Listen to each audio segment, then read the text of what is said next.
Governor as a result of the COVID-19 pandemic, and in accordance with the Governor's Emergency Order number 12, this public body is authorized to meet electronically. On October 6th, 2020, public notice of this meeting was posted on the town website and on the bulletin board of the town offices at 10 Front Street. As provided in that public notice, the public may access this meeting online and via phone. Please note that all votes taken during this meeting shall be done by roll call vote. Let's start the meeting by taking a roll call attendance, and when each member states their presence, please also state if there is anyone in the room with you. This is required under the right to know law. I will begin. I'm Robert Kelly, the chair of the committee, and I'm alone in the room. And I'll just go along as the screen shows on my computer, so it might be out of order on your computer, but hopefully that'll keep it with some continuity. So Kaylee? I'm Kaylee Bryden, one other in the room, but he is also plugged in. Nancy? Nancy Belanger, and I'm alone in the room. Anna? Anna Grazier, I'm alone in the room, but I do have two teenagers doing high school in the house, and they may pop in intermittently. Thank you. Amy? Amy Farnham, also have two kids remote schooling that will come in and out of consciousness. Exactly, as we will as well. Right. Kathy? Hi, I think that's me. Hi, and Tom Zwan, 7 Marlborough Street, Water Sewer Subcommittee. My wife is here briefly and will be gone shortly. I'm alone in the room. Thank you. Kathy Corson? Kathy Corson, I am alone in the room except my dog, so if you hear barking, the mailman has shown up. Chris Zigmont? Good morning, Chris Zigmont. I also have two youngsters homeschooling today, so they'll be in and out intermittently, otherwise alone in the room. Don? Don Clement, 5 Solomon Drive. I'm alone in the room right now. Chris Suter? Chris Suter, and I've got 2 kids home at the moment and a dog, and you may hear him as well or watch him pester me when he thinks it's time for me to give him attention. Excellent. Corey? Oh, good morning, everyone. Corey Stevens, JD Hill Ave. I'm the chair of the DPW subcommittee this year. Good to see everybody. And we also have a number of town staff and some select board members with us. So we'll go through that. We'll begin with Andy Swanson. Yep, I'm here in my office, and I'm ready to get started. Could you just identify yourself for the record? Sorry. I'm Andy Swanson. I'm the IT coordinator for the town of Exeter. Thank you. Pam? Hey, Andy, if we get into your presentation, you're very hard to hear right at the moment. That's the problem is, and I've been working on it, is that the TV equipment is very loud. So maybe if I just talk loud, you can hear me better. That's better. Thanks. Probably. Pam? Hi, Pam McElroy. I'm the assistant to the town manager. I will be muted most of the day. Should I be needed during the welfare section, I'll chime in then. Doreen? Doreen Chester, finance director, and I'm alone in the room. Thank you, Russ. Rustine, town manager. I live at 8 Riverbend Circle. I'm in the office and I am alone. Laura? Yes. Hi, Laura Zagopoulos. I'm the town accountant and I'm in the office alone. And Joanna. Joanna, I guess you should identify yourself just for the record. Okay, I'm Joanna, the recording secretary, and I'm alone in the house. Thanks you. And Daryl, thank you for joining us. Brown, select board, I'm alone.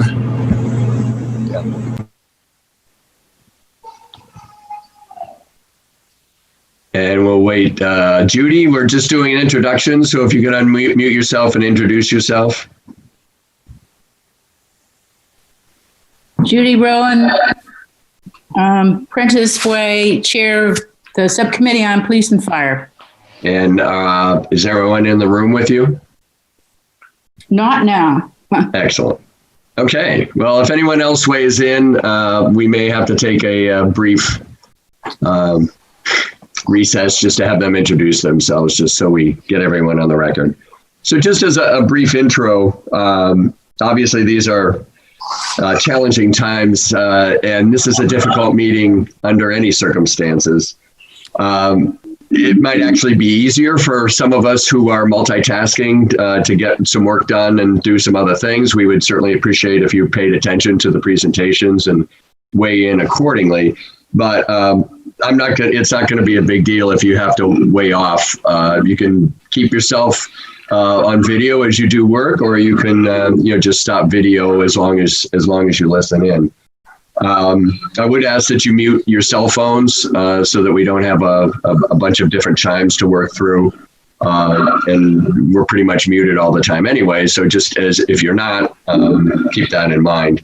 If you do have to leave the meeting, I would ask that you actually push the leave button so that we're not trying to get you to enter in on a roll call vote. I would keep, if you can keep in mind, we do have 13 members, so 7 is a quorum. I've had 3 people weigh in already who've said that they will be in and out this afternoon, if not totally out. So as we get down, if we get down towards that 7, we're either going to have to say you can't leave, or we're going to have to suspend the meeting. So just keep that in mind. I don't think we want to do this again. So hopefully you can clear your schedules, and Nancy will marshal us through here. So Nancy Belanger is the chair of the general government. There's a laundry list of the different departments that are mainly housed in town hall. And she and her committee have gone through and met with everyone, and I'll have her pretty much spend the morning with us going through what we need to do. We have a scheduled break at lunch for an hour. Unfortunately, this year we're on our own, and the town and Pam will not be able to partake in their good work. We will probably take a brief break around 10 and maybe around 2:30 as well, just to get up and stretch and all of that. But again, with the virtual meeting, you're certainly welcome to do that on your own anyway. So without further ado, Nancy, why don't you take us into the General Government Subcommittee? I will. Good morning. Thank you, Bob. Good morning, everyone. A few things that I want to add is if everyone could just mute themselves. I think, Bob, you're going to do the raised hand. Yes. Today, and just to keep the background noise down, especially for this first one, because Andy Swanson is hard to hear, and I am maxed out with my speakers. The other thing I wanted to give people a heads up on is the train is just outside my door here. And so if I say train, it's because I'm going to mute myself and let the train whistle go by, so I'm not competing with the train whistle. And before I keep going, Doreen, you have your hand up. Doreen has her hand. Yes, good morning. Before we get into everything, I just wanted to say that we received our healthcare numbers and our Primex insurance numbers. The healthcare came in a lot lower than anticipated at a 2.5% increase instead of the 8%. So that was fantastic news. And I'm looking at a budget that is $60,000 less than what you started with. So there's a new total for the BRC budget, as I call it, as we go into today. And this is before your adjustments of $19,975,393. And it's a overall consolidated budget, all departments in. It's an increase of 1.89% over the prior year. Okay, that's a good start. Thank you, Doreen. Yeah, and as we go through the departments, Nancy and everyone, I'll have to update the numbers for the healthcare and so forth. Thank you. Thanks for the heads up. Just a quick Bob, if you don't mind. Sure, Russ. So I just jumped in for a second. If We didn't talk a lot about the raise hand feature of Zoom. Hopefully everybody knows how to use it and they can use it during the process. So we can, and I don't know who, Bob, you're monitoring the raising hand? I'm going to monitor that. And, as you saw just quite recently, I'm going to let, even though Doreen raised her hand, if someone's speaking, we're going to let them continue speaking. We're not going to sort of jump in. And again, a lot of times in regular meetings, somebody will jump in, and that's fine. We're all civil here. But in this case, with the video conference, let's sort of wait until you get called on, if you will. I think it'll go a lot smoother.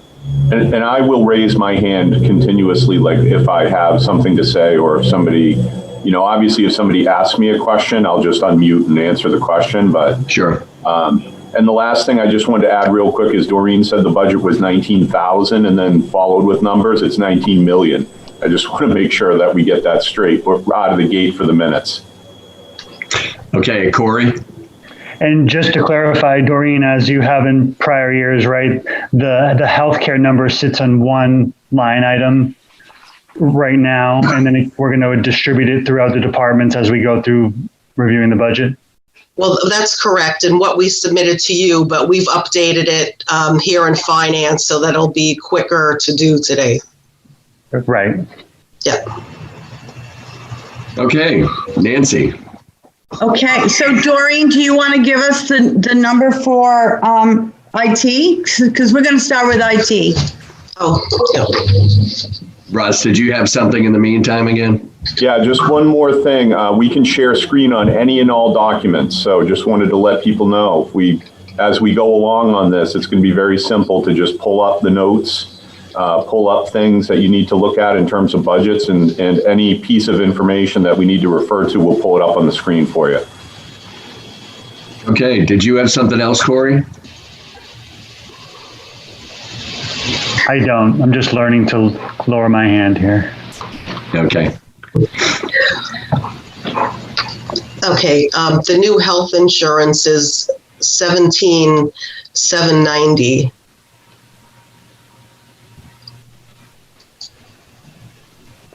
Thank you. So why don't we walk through the budget, Nance?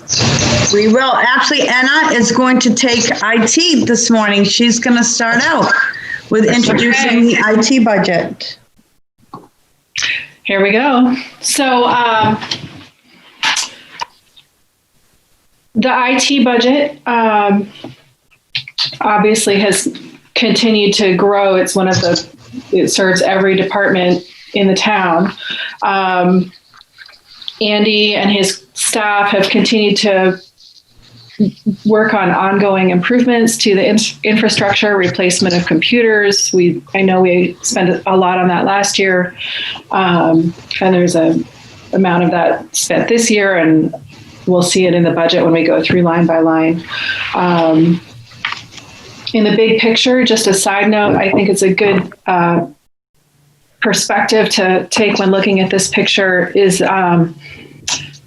Andy notes that the cost of building and maintaining this infrastructure is historically it's rising faster than the level of the town budget, and he doesn't see that trend ending in the next near or distant future. It's just a fact of our modern life. In the short picture this year, he made a lot of cuts to the budget sorry, I don't hear myself because of my headphones. This is weird. Andy did make significant cuts to his budget, his operating budget in March when the pandemic started to shut things down. Some of those things haven't been spent, and others, there's a couple of projects we'll get to that are moving forward now, where we'll see the money hasn't been spent yet, but it likely will this year. As far as the other impact of COVID, I think it's helpful we ask this of each department head when we met. My sense is that as far as expenditure, because Andy made so many cuts to his department, it didn't have a significant impact on expenditures at his end. However, there was a lot more labor required for the Exeter TV, which isn't really part of the budget that we're reviewing, but that's I think important to note that the labor and staffing to accommodate all of these Zoom meetings and other support around working remotely increased significantly. So I think we should just dive in. Yes, we should. So I have my budget notebook on open to page 3. And I'm also referring to the notes that Nancy prepared, our summary. Does everybody have access to that? Right. Okay. So we'll just start at the top, line 55048, computer software. This number changes. Sorry? I thought somebody was asking something. This number change is proportionate to the number of computers and staff that we're supporting every year. So it is an increase of 4,200, which is really due to the number of computer licenses that we're maintaining and refreshing or updating this year. Thank you, Russ. There's on the horizon, we do expect a 50 to 6, actually in his budget summary at 60,000 estimated server refresh in 2022. So we have that looking ahead as a larger expenditure. 55058 contract services. This includes a lot of departmental support, just contract work that we outsource. I'm just looking at the notebook, 55058. So you'll see a significant part. We approved 8,500 last year for an RFP on an assessment of our IT needs overall. And that was put on hold due to the pandemic. And we're moving forward with that now. So when our notes, our summary says that an RFP is going out next week, that's actually a follow-up to the RFP that was submitted last year during the same time in the budget process. And now Andy's reviewing it just to confirm what the deliverables will be exactly. That estimated cost is around 8,500, which is what we approved last year. I'm sorry, my elderly neighbor is at my back door. She never comes over. I'm just going to check on her. I'm so sorry.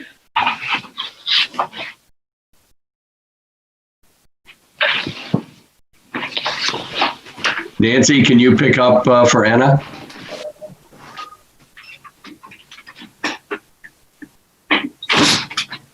The train's going by. If anyone wants me to share the notes, I can do that too. So just question for Russ. Mm-hmm. I have a question in the meeting. Could I ask? Go ahead, Daryl. Yeah, are there any offsets? So I know the IT budget is increasing because of departmental needs. Are there other offsets? So certain costs have gone down that we know of because of this? Costs that have gone down because of this, Daryl? What do you mean? What's this? As IT budget goes up, we're increasing efficiencies. So have departments seen greater efficiency that's able to lower staff costs or hourly? Oh yeah, I mean, I'll be talking about that throughout the day today.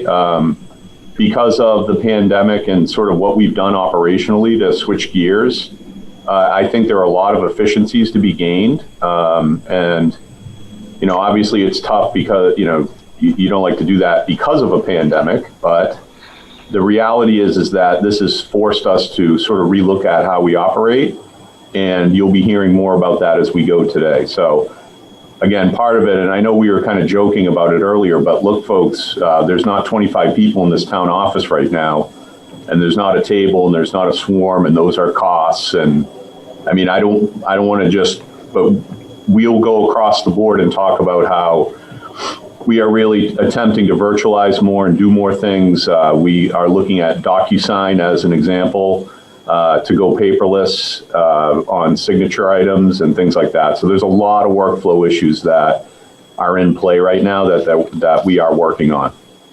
So, and when we talk about overtime, by the way, I asked Doreen to kind of look at that a little closer, because one of the issues is whether you, as we sort of evolve the organization, it may be that we need to look at things like hiring somebody to do Zoom meetings specifically, and that's our EXTV crew. They're being retrained right now to do this. So Bob is sort of our ringleader in that right now, and he does a great job with it. But the idea is that we use Bob as a train the trainer, and basically we're going to keep going and try to get everybody on board with being able to run meetings. That way he doesn't have to run every single one. And I think we've made some headway with that already. So I don't know what the exact dollars are overtime wise, but it's only an increase because of the transition that we've made into this arena. If we go for another year, obviously EXTV has cost to it no matter what. If it's a physical in-person meeting, we have to broadcast it. We have to have people here to do it. So it really doesn't matter. Tom, if you could stand by, I'd like to hear from Joanna. She has, I think, something to add. I just had a question.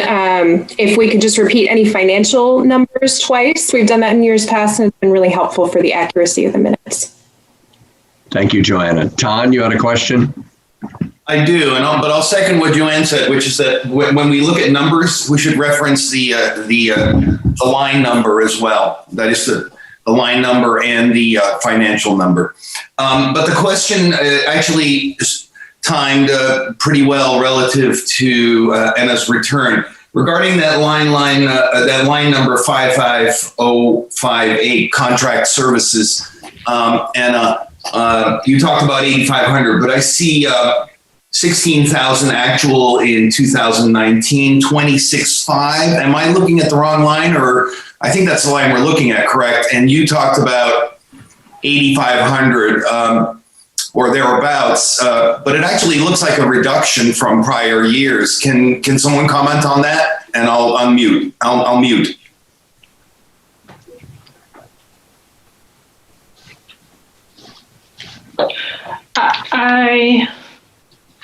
I'm sorry, I'm not recalling what the... Anna, you just came back. I'm going to just pop in here a minute on this one. Thank you.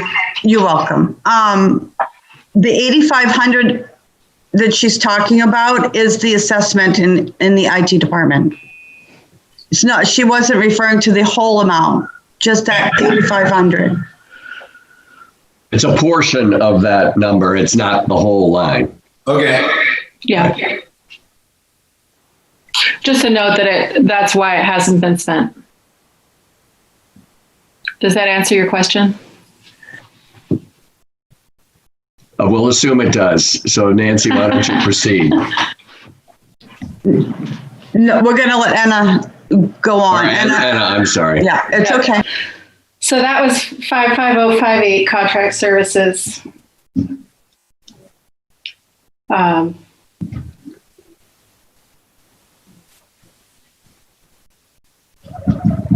I'm catching up with my notes. Yeah. So while Anna's getting reacclimated, I'm just going to talk about that just for a moment. That assessment that we provided funds for this year, it hadn't been done because of COVID. And we're going to run into this through the whole day. COVID has affected a lot of areas. There were like supplies might be down, but other areas might be up. And we have numbers as of August 31st. The town offices had only been opened for a few weeks at that point, a month maybe. So, we're a little fluid here this year. So we're all just going to have to remember that. So, and the IT assessment, Andy is almost there on getting it started. So anyway, I think Anna's okay now, so I'm gonna myself. Yeah, so Tom, perhaps you were wondering if we spend 8,000 or 8,500 on this RFP, where's the other 2,000 being saved? We, in our larger summary from Andy, we did receive a list of the breakdown of the internet services. I don't know if you want me to read the individual dollar amounts. They're internet, Gmail, MyCivic, email filtering, cloud backup, remote access, web hosting, pulse-wave monitoring, and then an addition of Zoom services, which was 2,800. So all of that is what adds up to 16,000. Excellent. Proceed. Okay, so 55091 is the next line in our budget, education and training. The town-wide training for email security is 1,700, and an additional online training for the department is 1,000. So we're recommending this line stay at 2,700.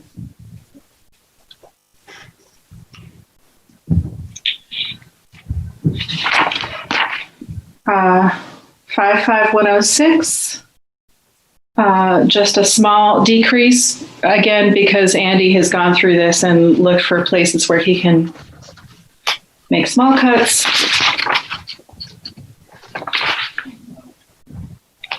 So it's at 800. 55136, the GIS software. I think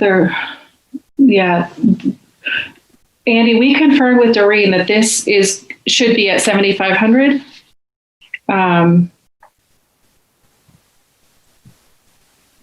Andy, you following us here? There was a discrepancy in. That is the correct number. Okay, thank you. I just wanted to confirm.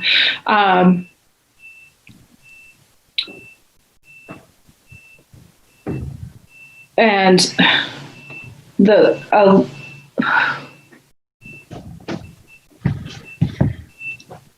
this has been sort of what you're saying. This has been sort of an evolving area. The planning folks have really gotten into the GIS and to be mapping various things that's going in town. So, and it turns out some of the data wasn't linking up properly, so there's still some work to be done to make it all sync up. So I believe it was the tax department that wasn't using it in the same way. But anyway, yes. I would say, we don't necessarily need to go over line by line, Anna. Okay. We'll go through the real salient points that you guys felt are important, and then when we get to the end, we'll ask for questions. But I think. Thank you. We don't need to do that on an individual line basis. Make things go a little quicker. Thank you.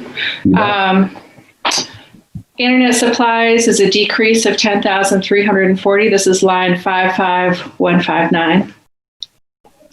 This again is due to the cost of increasing the number of computers and services that Andy's maintaining this year, or decrease. The mobile communications line, just a note, it's not spent yet, but the bill has not arrived. It will be spent. Network supplies, the request is 55195 is the line number. The request is reduced by 5,000. Andy's still, this is more ongoing improvements, but not as much as needed as last time. A note that the phone line, there are two lines being combined. So 55212 is now 0 because it is now combined with 55190 mobile communications.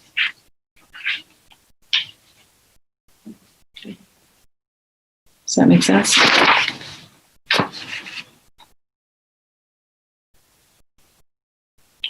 Line 55270.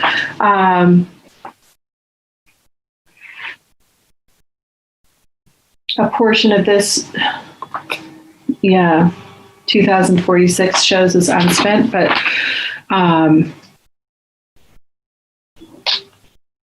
the way the licensing works changes when those are due. Andy, you said that there's more that will actually be owed for 2020. Do you know how much over this line? I think around $800. Okay. Which I have in my budget because we didn't spend money when we cut for COVID. Right. So that's line 55270 will be spent out this year and then some. 57003, again, a lot of this work was put on hold because we weren't sure how the pandemic would affect our economics. So this is underspent. The computer replacement program. Briefly, Anna, if I could jump in on and I understand why they haven't been bought, and it looks like we're looking at buying more next year. Is there a way to carry over this surplus so that we can level fund this since we're actually not buying them this year? Or I know that's always a sort of a tricky budgeting dance. But do we see that kind of thing happening? Or is there a way to encumber this at all so that we sort of take advantage, so to speak, of what we didn't spend this year, but not increase the budget for next year? Is that feasible, Russ? If I recall last year, Andy presented a plan that was kind of breaking down these expenses over a number of years. So not spending it one year doesn't really help us in the long run with the computer replacement and upgrade plans. But Russ and Andy, you may have some more insight. Well, I know that we will have to buy the equipment. I'm not saying that. What I'm saying is there a way to take advantage of a pretty decent budget line item this year, even if there's a policy not to be buying things? Is there a way, I don't know. So the short answer on encumbrances is that it can always be an option. And so the short answer is yes.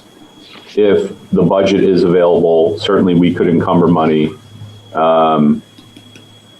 Again, part of it's timing, as we know, right? So your program of implementation and how that's running and what's happening and so forth. So short answer is yes, and we could take a look at it.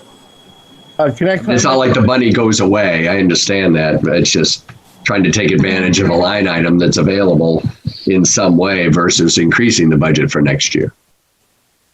But Andy? That's sort of your call as the manager, I think. Since numbers were printed, I bought 18 computers. I don't think there's anything really left there. What we didn't touch upon, what we kind of did, is that we're putting in all the computers this year, all of them next year, with hopefully in 2021, we will only put in a couple because we're going to need money that year to support a server refresh. So that will cut, by doing this now, we're cutting software and hardware expenses for that year, 2022, when we actually do it, right? Okay. Yeah. Corey? Sorry, I'm fumbling a little bit with my technology. I have sort of a lead-on question to Bob's, which is, if we're projecting $50,000 or $60,000 of server spend in 2022, can we spread that out and make it more manageable over a period of time rather than doing it all in 1 year, Andy? I don't know the process you would use to do that. It's just one server for 50 grand. I mean, it's just, that's just the spend in 1 year because it's one box or one. So the way it works is there's 3 actual physical servers and they should be all the same in order to get the most out of our redundancy. So as it works now, if one of them goes down, the other 2 pick up the slack and no one even notices that they lost their servers. If you buy them one a year over 3 years. What happens is when one of them goes down, the other one might not be able to pick it up correctly. There's licensing problems there. There's actually full computing power. You're really way better off to buy it all at once. And one time we did what you said, and we bought them 3 times like that, and it significantly impacted our redundancy when something went wrong. Okay, Daryl. Thanks, Andy. And the reason we wouldn't do like a cloud service or just outsource this whole infrastructure piece is what? Because it's more expensive. Okay, thanks. We know by how much, or usually close to double. And that's per annum or just over the life of the data? Over the 6-year life of a server setup. Okay, thank you. Did you have something else, Corey? I did. Well, in fairness to that conversation, if and this may not be our purview, but there's also going to come some benefits from being in the cloud as well, right? That'll reduce that cost. So, I mean, it's definitely it's definitely more expensive, but assuming you've looked at that and just doesn't make sense to go cloud at this point. Definitely puts the liability in others' hands. We've done that with Vision, and it's been successful. And we've got a good example of it already that we're working with. I like the fact that they're responsible and not us, and they maintain it in the cloud just by asking, as opposed to a physical structure that we have to maintain. Con? Yes. We were on the line for computers, and we've sort of slid into a conversation about a server. I thought Bob's question was a good one. If we're truly talking just about computers and we have unspent money on computers, can that line be reduced? I think that's still the question that was on the table. I heard Andy's answer about dedicating money for anticipated expenses for servers, but shouldn't that be on a separate line or in a separate funding? And maybe it is down the road, but I just want for clarification and accuracy of that line for computers, 57003, just move past that line. Well, I think we've moved past it. Russ satisfied my question that, he's looked at that. It's not easy. And I think he's all over it. So I'm comfortable with his response. And I think Andy confirmed that money has been spent. Yes. Now. Thank you. Yeah. Sorry. Sorry. The only other thing I'll add to that conversation, again, Andy is a wealth of information. He also noted just in general, the cost of this equipment has been much higher this year, partially due to the pandemic and the availability, how that affects plant production of computer materials and pieces. He doesn't foresee that changing in the next year either. So just a side note. Ton, did you have another question? Okay, Corey? And I apologize. I'm just getting my technological world here in order. Now I've got my tools. I'm feeling better here. Have we hit on the email filtering archiving yet? That was part of, oh, sorry. Yeah. Email filtering and archiving.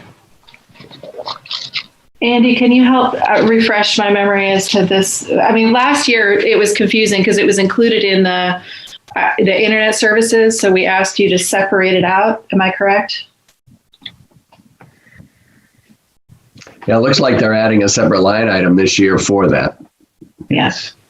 And that's correct. We're carving it out because we have a lot more to do in that regard as far as beefing up our email security and our archiving capability for right to know and so forth. So my question is, so now is this 14 all new spending, or is it a movement of spending from one bucket to another? And is this what we can expect on an ongoing basis for filtering and archiving? Andy, can you help me with this? Sorry. I'm trying to. Line 570003. Page 4, top of. Andy doesn't have the same spreadsheet as us. Well, I think the general question is 14,000 roughly what's going to be going forward, or is that going to change significantly? No, I don't think it's going to change significantly. I think that's the going forward number, and I believe, I have to do the whole breakdowns again, but I believe that includes the email. But I'm not sure. I'm trying to. No, email is separate on the internet services line. Basically, it costs the same as the email. Because basically what double the pricing. Should be noted that we tried a different company that was less money this year.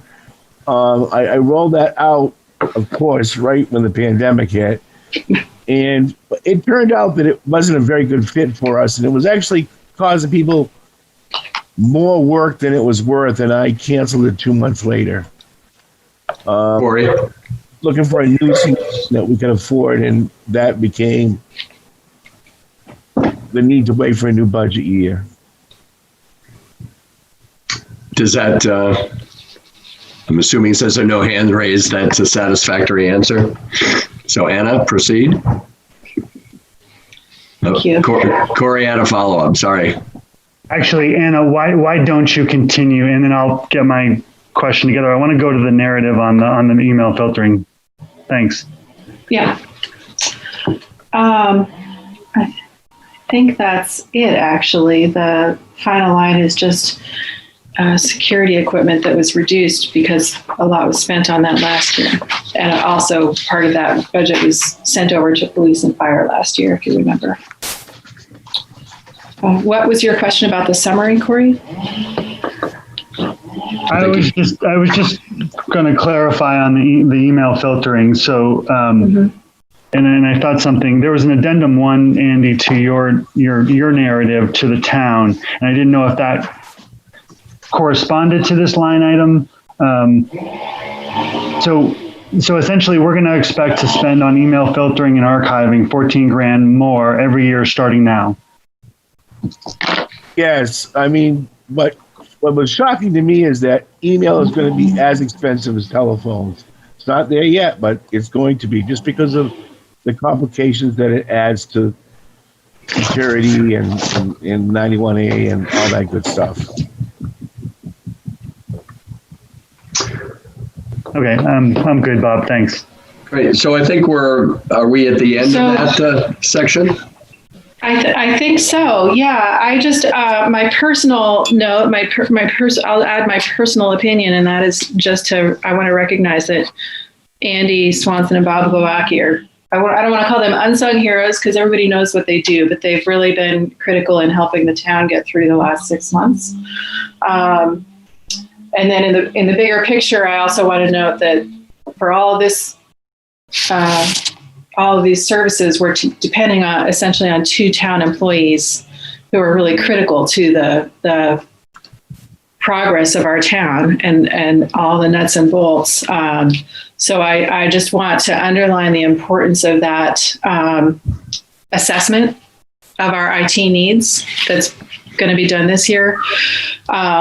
And also point out that that's not an all-encompassing assessment. So should our needs in this area continue to grow, which I think we expect them to, I personally think it's important to look at a broader assessment of our IT needs. And I that's probably the town manager and other realm.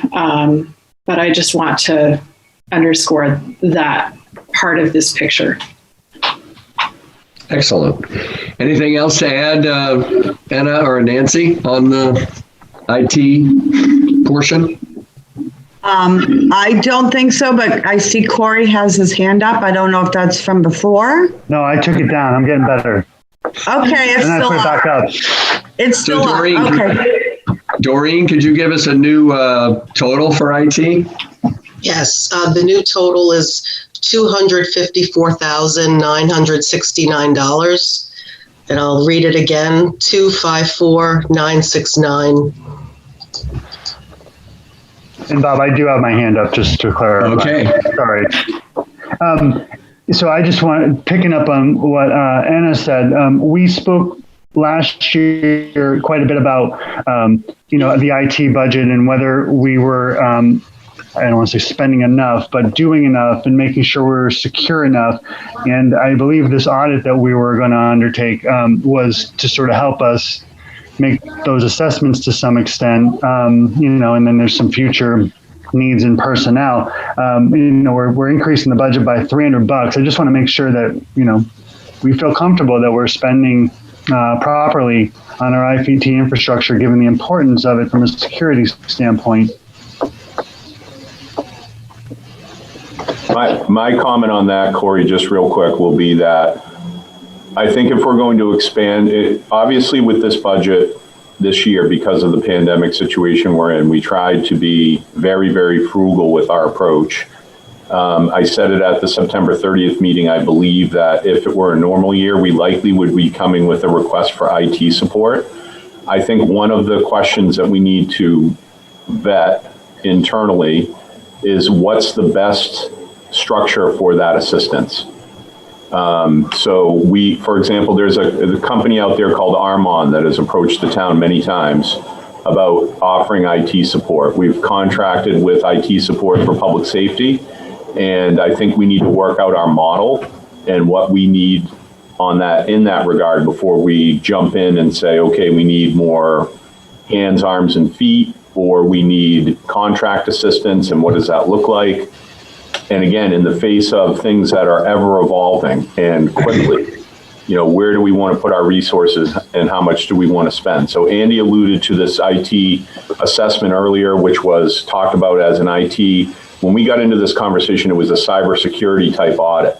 They were going to come in and look at our security and offer ways to enhance our security. Then COVID hit, then this evolution started.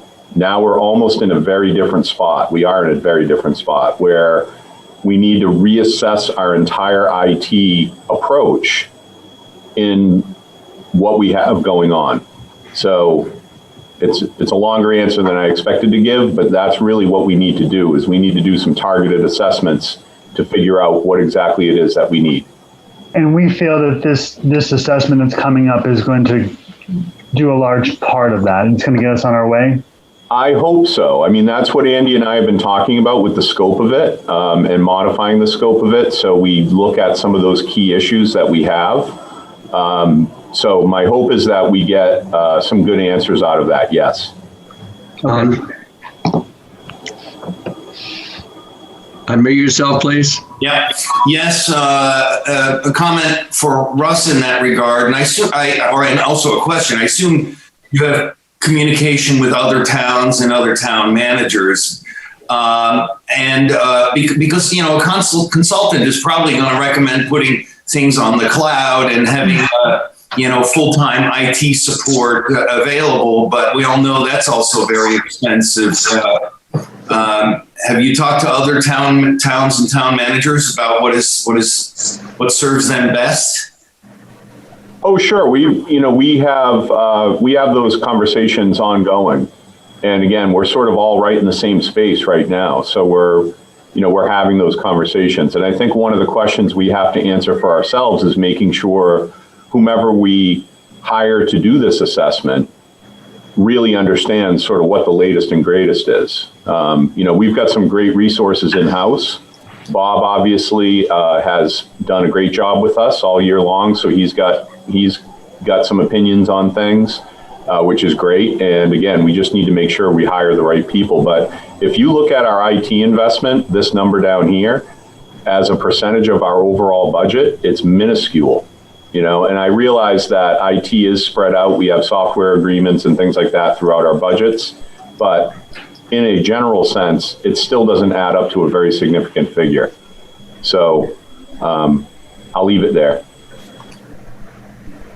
Okay, we have some new joinees to the meeting, which I will introduce in a minute. They're not members of the committee, so I'd like to dispense with this section first, unless you have something to add, Nancy? No, I think we're done. We have a new number, so we can move on once you do the new introductions.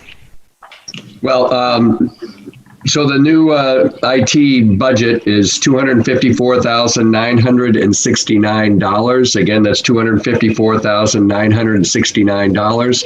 I'll entertain a motion to approve that number. So moved. Second? Second. Who is that? Anthony Swan. Thanks, Tom. Okay, unfortunately, we have to do the roll call, so we'll hopefully move this along. I'll add one more comment. I have my hand up. Corey, go ahead. Sorry. Just to follow up on what Ton said and Russ, is that we don't have to let someone come in and tell us what's best. A good group will come in and say, what can you do? How do you operate? This is what we think and advise. And obviously technology is a complicated area, but a good group will come in and say, okay, we recognize your restrictions and where you can go feasibly from a financial standpoint, and we'll get you there over a period of time. So it doesn't have to just be, we're going to the cloud and we're spending $100,000 more than we did last year. They should work with us to get us where they feel they need us to be, but with an understanding of what we can do on a year-to-year basis. So not to preach, but having gone through this before, in choking on the numbers, they'll work with us. So it's a good exercise, and I'm glad we're going through it. So thanks for the detail, Russ. That's an excellent comment. We'll be probably hearing that comment several times over the next 2 months because there are a lot of consultant issues we'll be dealing with. So I'll start again on my screen. If you could, pay attention, make sure you're unmuted. Kaylee, how do you vote on the number of $254,969? Aye. I will vote aye. Anna? Aye. Amy? Kathy? Aye. Ton? Anthony, Ton, aye. Corey? Aye. Judy? Aye. Chris Suter? Chris Suter? That's fine. No, my keyboard was supposed to unmute me and it's not working. So, but that was an aye. 3 times. Nancy? Aye. Don? Aye. Okay, it's a vote. Thank you. And before we get into the next section, looks like Molly has joined us from the select board and some town staff. So if you could throw on your video and unmute yourself, introduce yourself, and say if there's anyone in the room with you or not, please, starting with Molly. Hey, everybody. I'm popping in and out today, dependent on work calls and Zoom calls, but I'm happy to be here and nobody is in the room with me. Thank you. Rachel? Hi. Just introduce yourself and tell us if there's anyone in the room with you. Hi, everyone. I'm Rachel. I'm the deputy tax collector, and I'm by myself today. Excellent. And I saw there was someone else. Oh, Janet. Is Janet still with us? Witten? Maybe. Well, if she weighs in, she can oh, there you are. Hi. Could you introduce yourself and let us know if there's anyone in the room with you, Janet? Unmute yourself, please.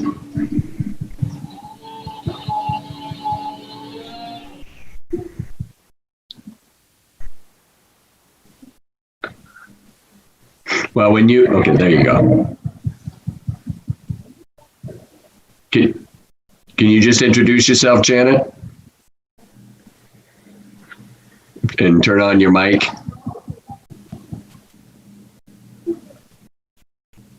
Well, we'll get back to Janet. So, Nancy, why don't you proceed with the general government? Okay, I'm going to start with the select board. So the two line items that we focused on for change was line item 55055 consulting. That expense is for deeds properties. As of August 31st, nothing had been spent. So we recommended reducing that line to $100 for just this next year for 2021. And then 55273, special expenses. It's a unique year. This line item is to cover things like proclamations, recognitions, special events, the E911 committee. So we were recommending that line item be increased for 2021 only because as of August 31st, that line had already been spent at 2,226 with an anticipated overage by the end of the year. There was also discussion during this part of our meeting a few weeks ago about reimbursements from FEMA, but those are going to be in different lines, so we couldn't really be specific on what might be reimbursed, and there's no guarantee. So, and that was what we had for the select board. Ross, do you have anything that you'd like to add to that since you're covering that section? No, I don't. I think when we went through this budget, one of the, during the conversation around the special expense lines, again, this is just another one of those things, right? In a normal year, we would do the town hall gathering of the holiday gathering out of this line. But I think we could reduce it a little bit. And again, if we talk about a normal year, we talk about maybe replacing some chairs in the select board meeting room. And again, depending on how long this virtual conversations these last, will we need to replace those chairs as frequently, right? So it's another one of those little anecdotes that goes along with this. But we dropped it down a little bit because we do like to recognize board and committee members. We like to do certain special expenses on occasion. I can remember when we did the celebration for Currier Field a couple years ago, or it was last year, I think. So we held it at 3,000 because we do feel like it's an adequate amount to buy flowers when we need to, if there's a town official who passes or a former town official, something like that. So that's what we'd suggest. Okay, so during our meeting, we kind of went back to that line a few times, and so the subcommittee actually recommended increasing it by 500. So you don't think that's necessary for COVID expenses and things like that? The unknowns. Yeah, it's $500. It's not a lot, but I think we would try to get by with 3. And I look at the maintenance budget where they've set up a separate line for COVID expenses. And maybe we rehab that discussion or when we get to DPW around that amount and whether we think it's the right amount. Well, I have no problem with that. Does anyone else on the subcommittee have a problem with that? Okay. So are we leaving it at 3,000 or making it 3,500? We're going to change our recommendation to 3,000 instead of 3,500. So the number stays the same. Mm-hmm. It does. Got it. Any further questions on the select board budget? Seeing none, I would entertain a motion for the select board budget of $21,981. So moved. Chris Suter. Thank you, Chris. Second. Is that you, Nancy? No, that was somebody else. Second. All those in favor signify, well, sorry. All those, unmute your microphones and I'll go through the list. Kaylee? Just unmute yourself. Thank you. Sorry. Aye. Aye. Anna? Aye. Amy? Aye. Kathy? Aye. I said aye.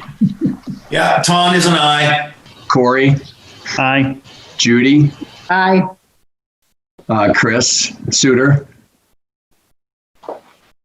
Aye. Nancy? Aye. And Don? That by 100. Yeah, apparently I didn't get my hand up in time because I had a question. Can you repeat the select board total that we're voting on? $21,981. Okay, because I want to make sure that's the right number. Because I'm confused. Were there changes to No, there's no health consulting? insurance. I'm sorry. Can I continue my question? Sure. My hand was raised because I thought Nancy had suggested that consulting services was going to be reduced to $100. Line item 55055. Did I mishear that? No, you didn't, and that includes that reduction.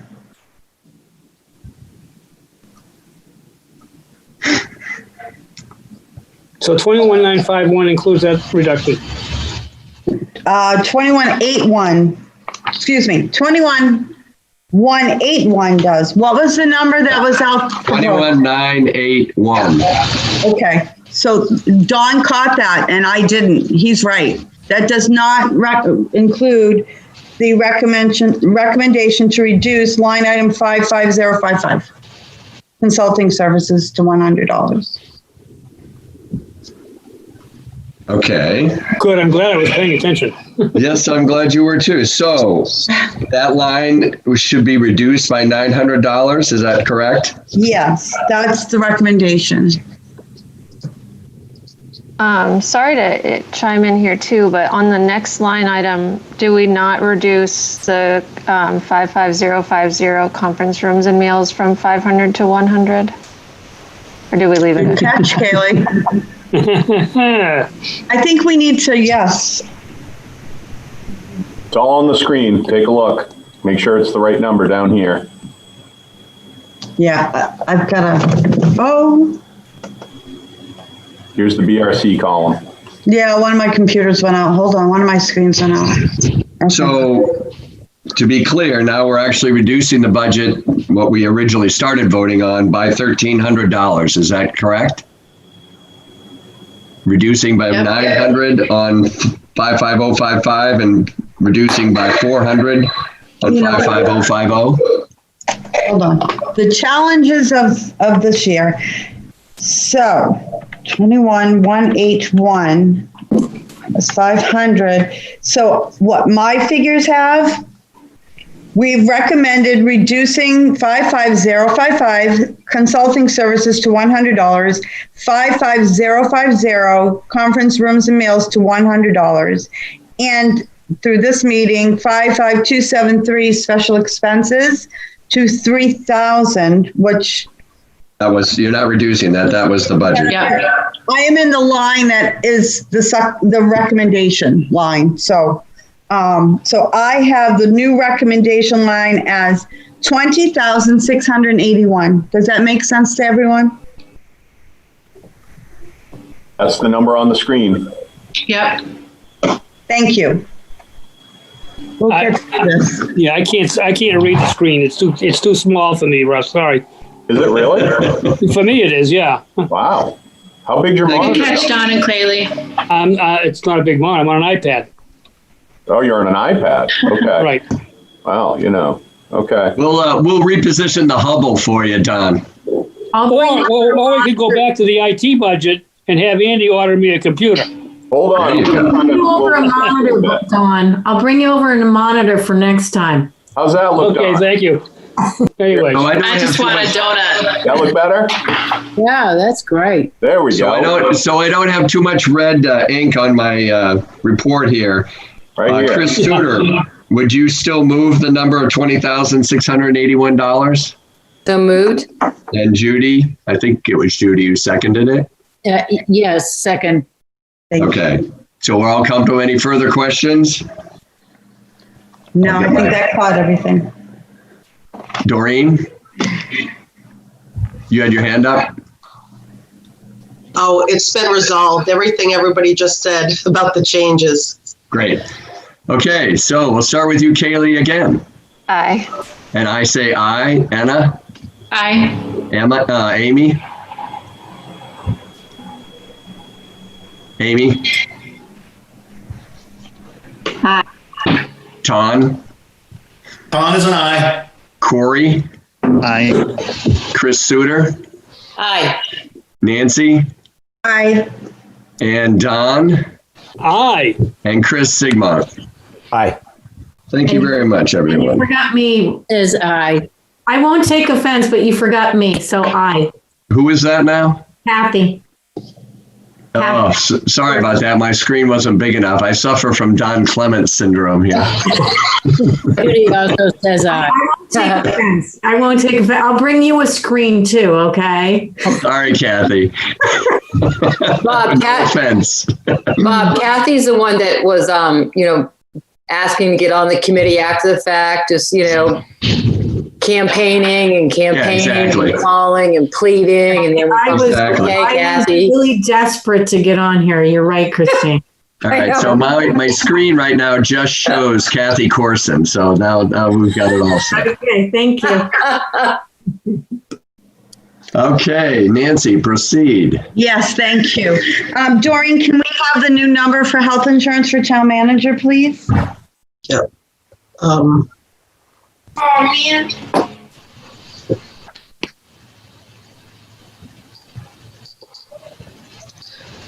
The new number is 52,940. 52,940. And I think Russ just highlighted it here on the screen for everyone. Yeah, and that's line number 5211. Okay. Okay, so on the town manager, let's see if we can get through this one smoothly. We'll get there by the end of the day. So town manager, so that I don't have to repeat this for every department, one of our focuses this year was for all departments. On all departments were conferences, education, travel, reimbursement lines, and the continuing ed lines. It's been my experience through the budget process for the last several years that we don't ever do anything to decrease or to not encourage employees to continue. At the end of the day? Who's talking? That's okay, I think that was just background. But because of COVID and that a lot of these things did not happen, we're anticipating, no one has a crystal ball, that a lot of these will happen virtually next year, which would decrease the need for reimbursed expenses for rooms, travel, things like that, and that any webinars obviously would be virtual. They'd become webinars and virtual. So we felt that every department really did an excellent job with tightening up their budgets for next year because, of the unknowns, additional unknowns. But that was the one area that we consistently made recommendations to decrease so that everyone knows that. Okay, and with that in mind, so 55050 conferences, rooms and meals, we recommend reducing that line item to $100. And contract services, I'm going to ask Russ to weigh in here because we got new information at 6:00 this morning. The DocuSign, 55058. Russ, would that be where, if we're going to talk about adding DocuSign funds in here, would that be where it would go? It would go either here or the IT budget. So I think we're going to have to evaluate that. Okay, so we're just gonna maybe cover it. So if this comes up later on, we need to add it in somewhere, right? Yeah, I mean, the cost of the contract on DocuSign that Lebanon is using is $6,313 a month. So if we did something similar, I would imagine that it would cost us in that neighborhood, maybe $6,500 just to be on the safe side. Okay, so the decision hasn't been fully vetted yet. The numbers, the contracts. Correct. We're trying to get, again, we have Lebanon's contract, but we are in conversations about whether DocuSign is the solution we go with and versus Adobe. And, but we do know DocuSign's less expensive. So I feel pretty good that we'll end up there. Okay, so we're just gonna, you've mentioned this in all of your introductions to the planning board along the line. So I guess we'll just move on and let the select board, if it gets to that point, add that in or whatever. Does that sound reasonable? Okay. I think so. Okay, then I'm going to go on to. I have a question about that. I have a question too. I have my hand raised. Why don't we start with you, Don? Ross, did you say that was the DocuSign was $6,500 a month? No. I don't think that's what you said. It is. Oh, I'm that was my sorry. question. Is that what I said? I apologize. Yes. No, 6,300 annually.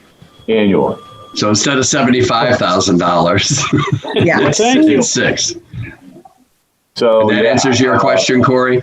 Here's actually the contract right here. This is where the number comes from. Yeah. Okay, that's fine. That's an annual contract. Okay. Yeah, what they do is they put in it, they call it envelopes, and they give you an allowance. It's like copies. And basically for 6,000 of those, it's $6,300, $1,350 a year. And so what we have to do is figure out how many envelopes we actually need in Exeter, and then we can get a final, sort of a final number. But we need to, we're still in process with that. We're still working through that. So can we talk about this a little bit, or are we just not going to vote on it as a BRC likely? I mean, I have no problem if you want to make a recommendation. It's certainly fine with me. I just had questions, but if we're not going to see it as an item, we can let it go. It's up to you, Mr. Chair. Well, the first question is, as Nancy had asked a while ago, is this the line that would be discussed in? If you were going to discuss it, the contract services. I don't want to bounce around too much. I am okay with having it here. Okay. It's fine with me. So second question is, what is the process? Does this still have to be vetted with the select board, or is this an internal decision? How does this work? Well, I mean, I actually want to give Lovey, Olaf, and Daryl some credit because they were the ones who mentioned it to me originally, and I thought it was a great idea. So we followed up with Lebanon and a couple of other towns to see. So the select board ultimately is going to see this budget anyway. So I think, not sure if that answers the question, but it's fine. Well, it sounds like, again, with the uncertainty going into next year, we certainly need to have a fallback position. I know in the abatement paperwork that I get for water and sewer, they've gone to that where I can do everything online and I don't have to be, signing it and scanning it and all of that. So for $6,000, it would appear to me, as a chair of another committee that is affected by this, that it's a good idea. And it's just a question of, where we put it and how we vet it. So Corey, did you have something to add to that? Just, so what will it allow us to do and what won't it allow us to do? Will it allow for citizens to sign things that they need to and not have to come into an office, or is it more of an internal? It's both. It will it'll allow select board members to sign warrants without having to physically come in. It will allow us to sign contracts and purchase orders and things like that internally. So it's going to have a lot of functionality to it. And then me as a resident of the town, anything that I can do that I've got to sign, can I? Right. So we'll definitely take that into account too. Something that a citizen may need to sign on behalf of the town. We can. So I'm just trying to think of an example. So an easement, that's a good example. So we have citizens that need to sign off on easements. We could use DocuSign in that regard. We could send something out electronically, have them sign it electronically and send it back to us. Doesn't an easement need a notary? It does, but I think DocuSign has a way to handle that. I can weigh in on that right now under the governor's order. A notary is not necessary. It's more of an affidavit at this point.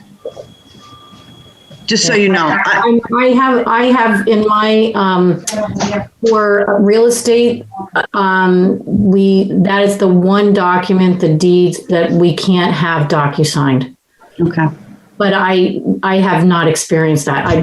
just my 2 cents, but I'm sure there's other ways. Permits, recreation stuff, Right. signups. Mm-hmm. Possibilities are endless. It's a huge gain in efficiency. Mm-hmm.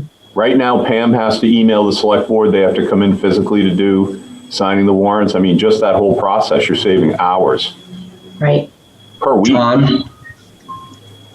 Yes, it's, if you open it up to the public right now, based on that Lebanon invoice, it's $1 a signature. So just, which may not seem like a large sum in considering the numbers we're considering right now, but it's a wonderful service, but it's not free.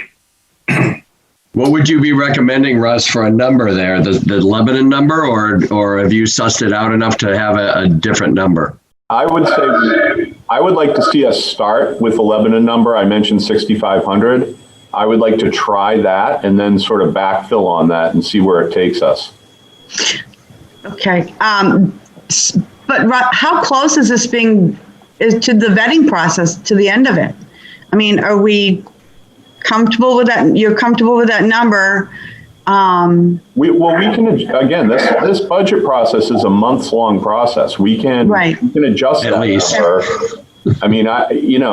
I mean, we're going to be going into December, January. There's a long way to go here. This is October 16th. That's why I wasn't going there with a number, but I'm fine to do that now. I think to Russ's point, Nancy, we're sort of agreeing to the concept. Yeah. And as long as it wasn't the $75,000 that we thought a few minutes ago, which I think we would have a problem with. But at 65 in these challenging times, we're not buying things, we're not hiring people, we're not going to conferences. Adding something like this makes sense in view of the uncertainty. So I think that's what we're really voting on.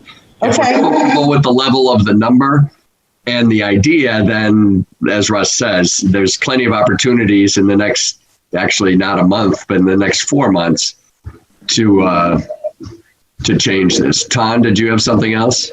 I'm willing to make a motion unless there's strong opposition to move this along. Thank you. Well, Nancy is the subcom chair, so what do you feel, Nance? What do you want to do? I am fine. I think that's a great idea. I mean, I'm fine with that. What I would suggest is instead of making it $6,501, can we round off that line to 6,500 even, just for expediency? Yes. Does that work for you, Russ? Yes, that's fine. Okay, I would entertain a motion for the line item 55058 contract services for a 2021 preliminary budget of $6,500. So moved. Second? Second. All those in favor signify by saying aye, which we'll have to go through the laundry list. We'll start with you, Kaylee, again. Aye. I say aye. Anna? Amy? Aye. Kathy? Aye. Ton? Aye. Corey? Aye. Judy? Chris? Aye. Suter, sorry. Nancy? Aye. This is Chris Sigmund. Aye. And Don, are you still with us or away? Yes, I am. Aye. Aye or nay? Aye. Okay, it's approved. Thank you. Proceed, Nancy. Okay, the next line item 55224 postage. We've recommended increasing that to $300 just because it was spent at this point, and again, uncertainties for next year. So that was a recommendation of the subcommittee, excuse me. And then 55308 travel reimbursement. There's a recommendation to reduce that line item to $300. And I think that's it. Okay, so we have a new healthcare number. We've added $4,500 to the budget for contract services. So Doreen, could you give us a new town manager total, please? Yes, and mine is differing a little bit here, I think. I have 254,976.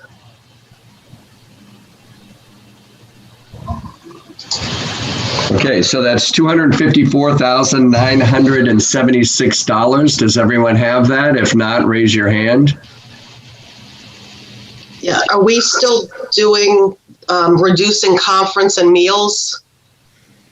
Yeah, so your number, I can't look at all the screens in my paperwork too, so bear with me. Okay. 55058, should it be, go from $1 to 6,500? Right.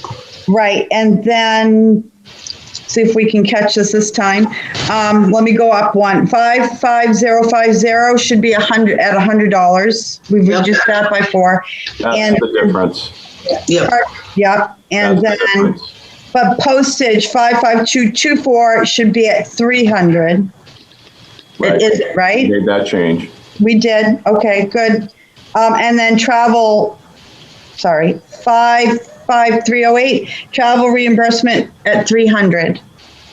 Okay, and we're there. So 254,976. Is there, okay, good. I'm not going to add a calculator into my mix here, so thank you. No. Okay, I will entertain a motion for that new budget of 250. And a second? I'll second. Nancy Belanger. Thank you. Okay, if you could unmute yourself so we can move this along. Kaylee? Aye. I vote aye. Anna? Aye. Amy? Aye. Kathy? Aye. Tom? Aye. Corey? Aye. Judy? Bueller? I saw the eye. Okay, where are we? Chris Suter? Aye. Nancy? Aye. Chris Zigmont? Aye. And Don? Aye. Thank you. Sorry, I just saw that I was muted. Judy Rowan, aye. Yeah, we could read your lips, so we got it. Okay, good. Bob, can I make a comment? Certainly.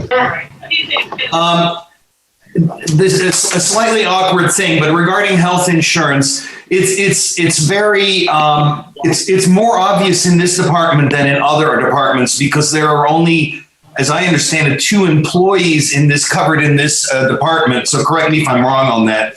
So health insurance for 2 employees, $52,940. It's just stunning, and I just want to register that, unless I'm misunderstanding that. Nope, that's correct. Those you got 2 family plans. That's the cost. Working for a big company is a wonderful thing, isn't it, Tom? I'm self-employed. It's not so wonderful, but you would think. I'm right with you, buddy.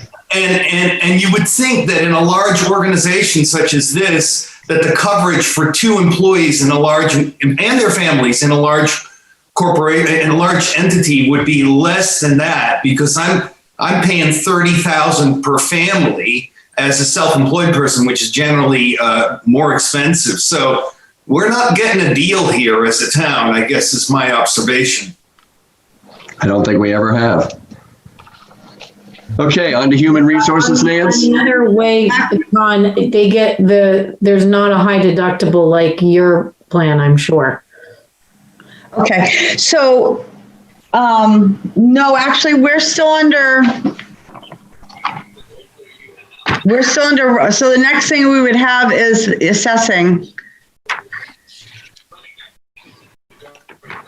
Okay. So the town manager, hold on, Corey, I'm sorry, 1 second.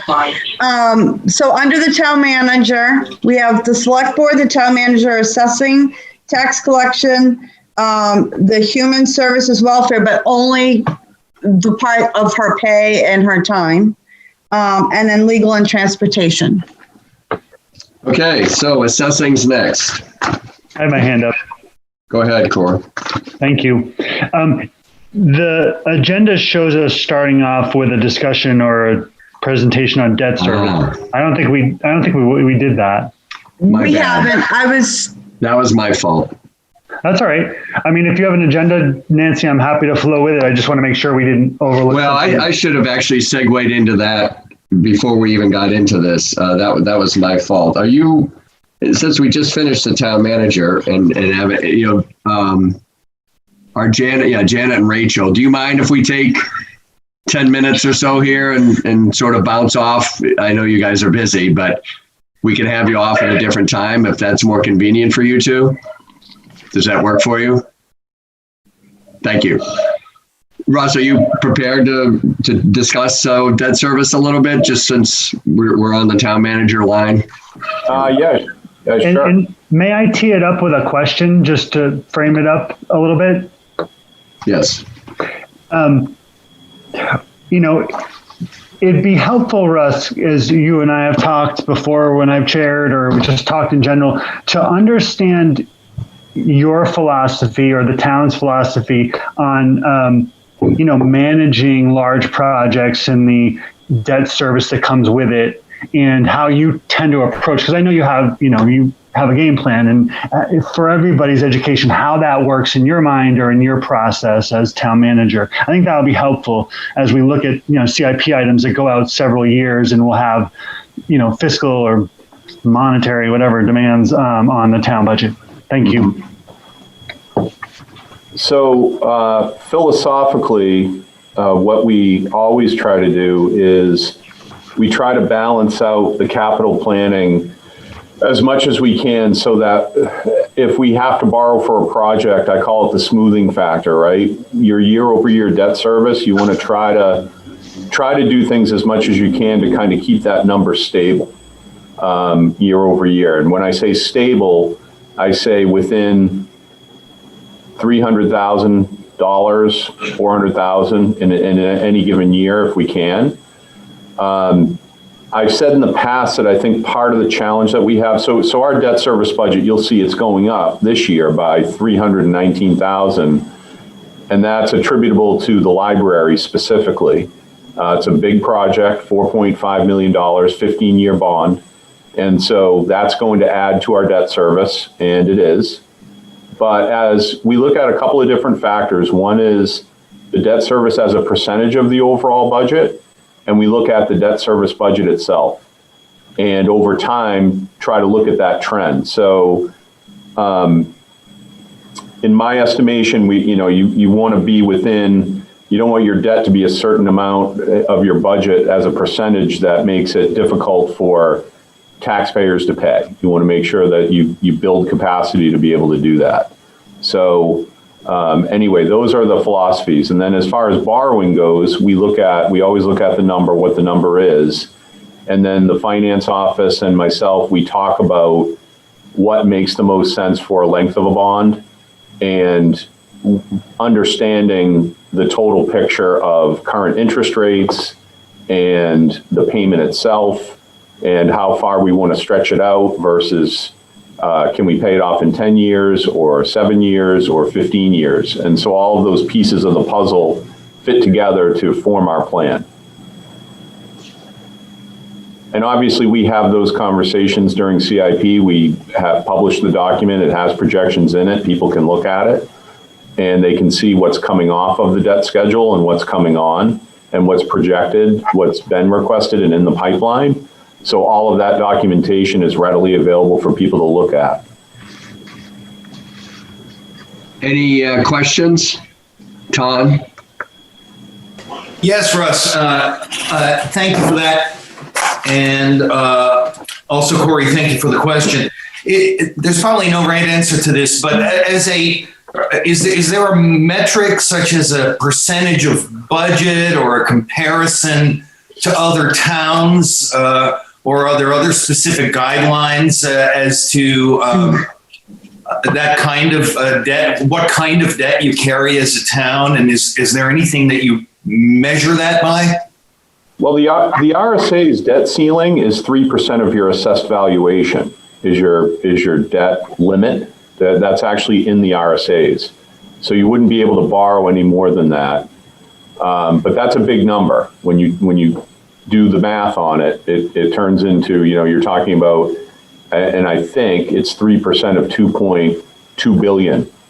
So it turns into a fairly big number. So we haven't had any issues with our debt limit. We're well below that.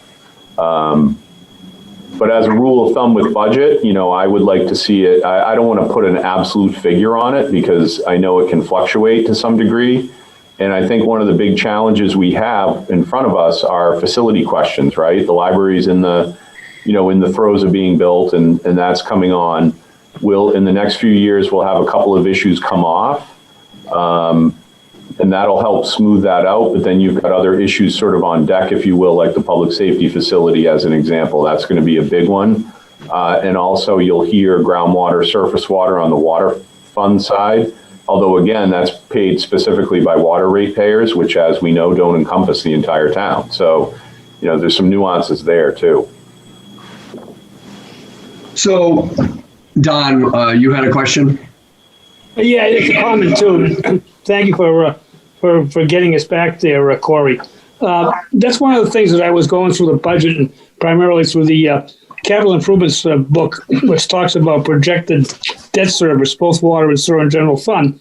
And I'm concerned that we need to have an idea, a handle on where we're going to be, not just today, but where we're going to be 5-6 years from now. And the projections, because most of the debt service is a result of capital improvements projects, the very large projects that we're talking about. And I think we need to consider all of this as we move forward. Like we're talking about some significantly large projects that I'm not going to say are in the pipeline, but are queued up, so to speak, in the future years. And we're talking about incurring some pretty significant debt service. I know we're talking general fund today, and we'll talk water and sewer in a few weeks, but I'm really concerned about the impact on the water and sewer rate users. And I think at some point in time, we need to have a larger discussion of can the ratepayers continue to bear those substantial costs of these large projects, like a new water treatment plant, like a new well, like some of the large projects that you see in the CIP. So I think this particular discussion begs for a longer discussion than we can really do in 10 or 15 minutes this morning. Thank you. If I could jump in here, Ton, I would fully agree with that, Don. And because if you look back in the historicals, just in the last 5 years, we've increased our debt service, which is principal and interest, by about a third. It used to be around $700,000, and now, looking at this year it's $1 million, and then we're looking at going up at almost $1.4 million. Is that general fund, Bob? I don't remember the number being as low as 700. Well, I'm just looking back at 2014 and 2015. 2014 it was 721,000. In 2015 it was 943. Okay. Then it went back down into the sevens, and in fact in 17 it was less than $700,000. In 17. In 17, because I think there were a couple of issues that had come. I think the water tank may have come off or something. I don't know. So just looking at the numbers, you can see what the recent adds are. So you've got the Court Street Bridge Culvert Project. Oh yeah. Came on in 2017. You've got the Lincoln Street Phase 2 project. That's 2017. We did have to borrow to offset the final String Bridge cost.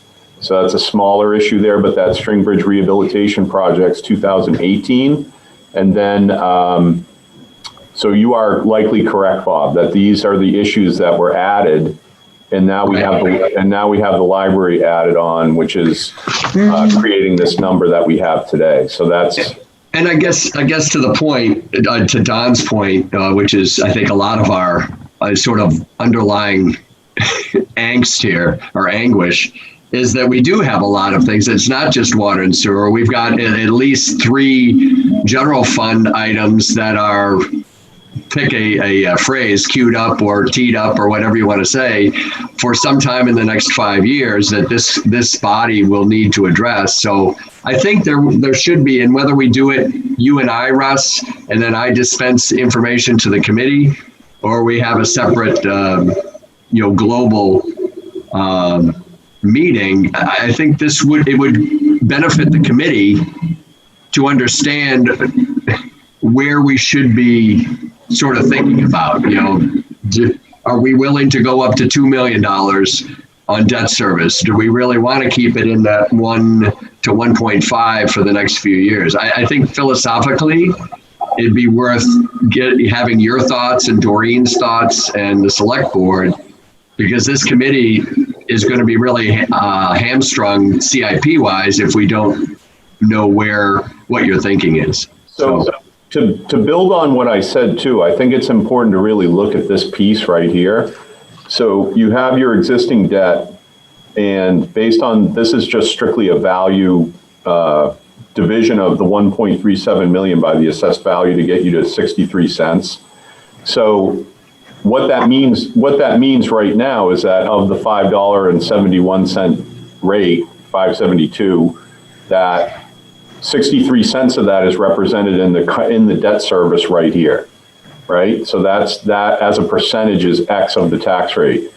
Going forward, if you look at it, what happens is this shows, based on some value assumptions, what it would be in the next few years, again, based on this number, and then assessment value increases of, I think we use 0.5% or 1% a year. So this is, if nothing changes, no new issues get issued, this is what the trend line would look like. In 2026, we'll have paid down a few of these and we'll end up here. Now, when you go down below, obviously to the projected, if everything is funded on this list, and we know that we're not going to fund everything, but if everything were to be funded, this ends up being the impact of the additional debt service on the tax rate. So it helps put it in perspective, because sometimes people talk about these numbers, the 2.5 million, right? But you need to translate the additional debt into a tax rate projection to say, okay, if this would add 58 cents to the current rate. You follow me? So this is the chunk of what it represents in this year. And then right here is additional programmed. Down here is the additional add-on, and that translates to 58 cents. Which is roughly 10%, correct? 10% of the rate, yes. Okay, Don, again? Don, you with us? You, Don. Tom? I'm sorry, I didn't lower my hand, Bob. Okay, sorry, no problem. No, my fault. Corey? So let's stay on that exercise, Russ.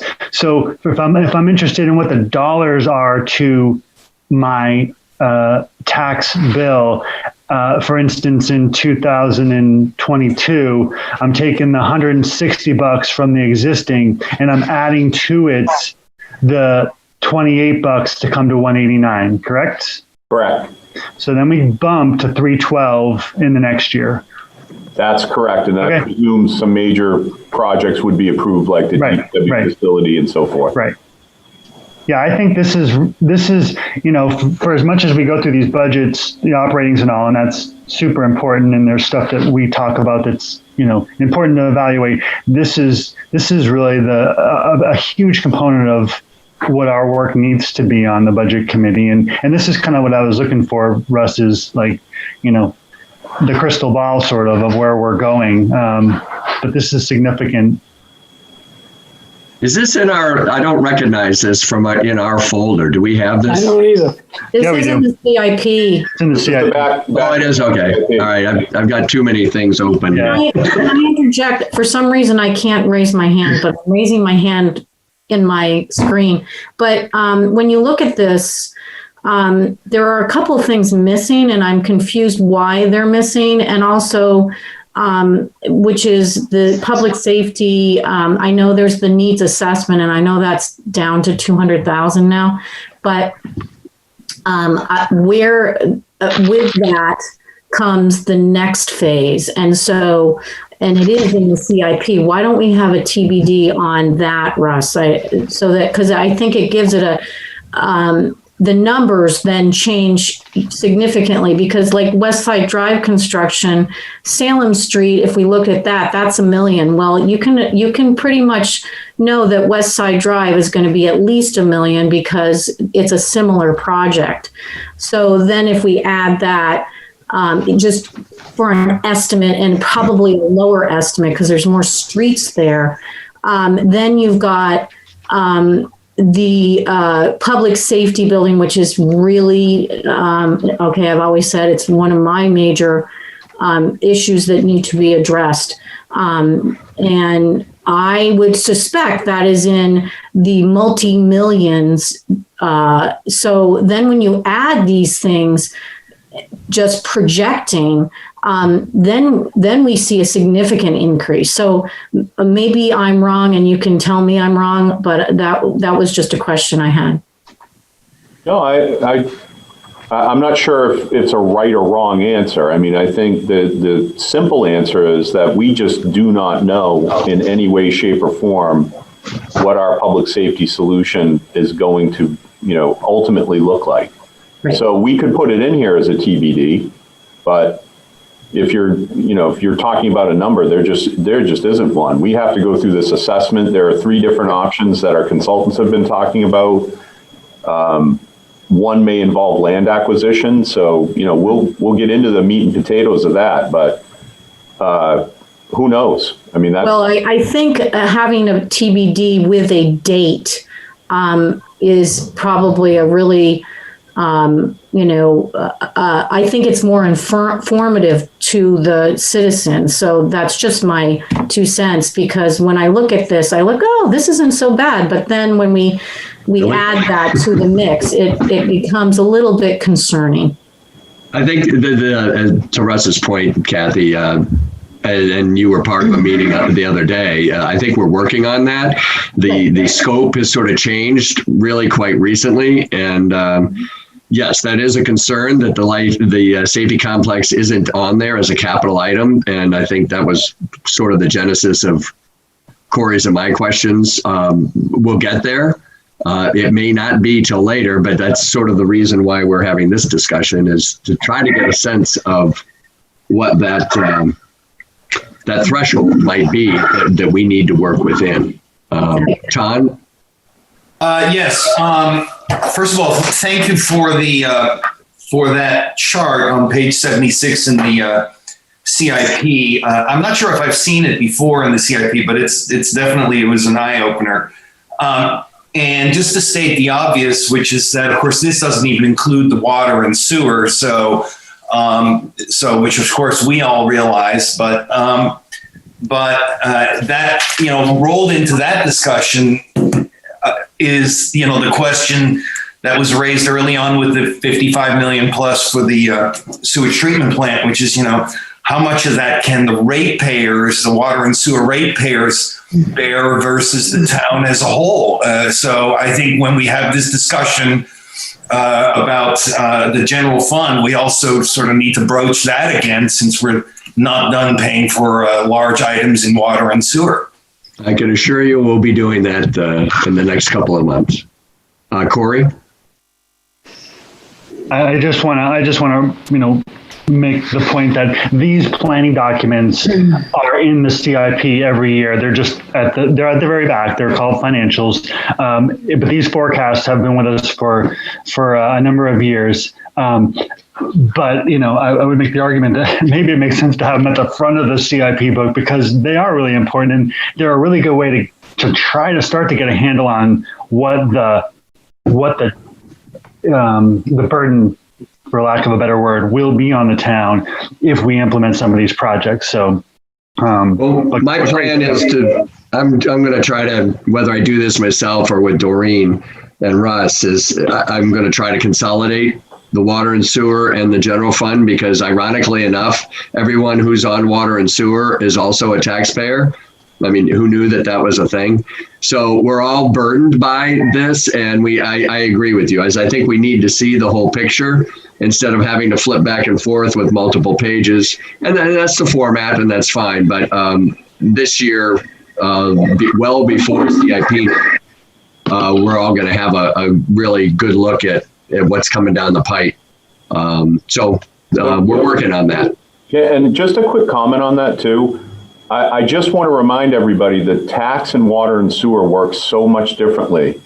No question. Because water and sewer is based on consumption. You know, even with the new rates, our bill at home last quarter was $270 because we're conserving, right? And that's a quarterly bill. Now compare that with your monthly electric bill. And that includes the rate structure that captures the facility. Granted, there's one more rate increase to go, as I've said. However, still as a quarterly allocation, I just want to point that out because the big users are the ones that are paying more out of the pot for water sewer debt than the smaller users, the residentials. It does hit everybody, that's true, but it's the functionality of it is quite different in terms of pay as you go versus, taxes. And the funding mechanism is different. I agree with you. Right. Todd, are you still looking for a comment, or is your hand? Okay. Okay, so I guess the short answer is thank you again, Russ, for the walkthrough. If you want to get a detailed look, it is on the last page of that CIP. I have to admit I didn't get back that far myself because I was, well, at any rate, if you want to start looking at that, but in the next few weeks, I will be coming up with more of a consolidated debt form so we can get a really good look at what we're looking at and try to work. And I'll be working with Russ on trying to figure out what is a reasonable margin that we would have over the next few years. So thank you again for that. So Nancy, on to your agenda. Thank you. I have a question for you, Mr. Chair. You wanted to take a break at 10 o'clock. It's 10:15. Before you make your decision, I just want to let you know what we have left in this segment. Now that the debt service is done, we have the assessing, tax collection. There's really nothing on transportation unless anyone has anything.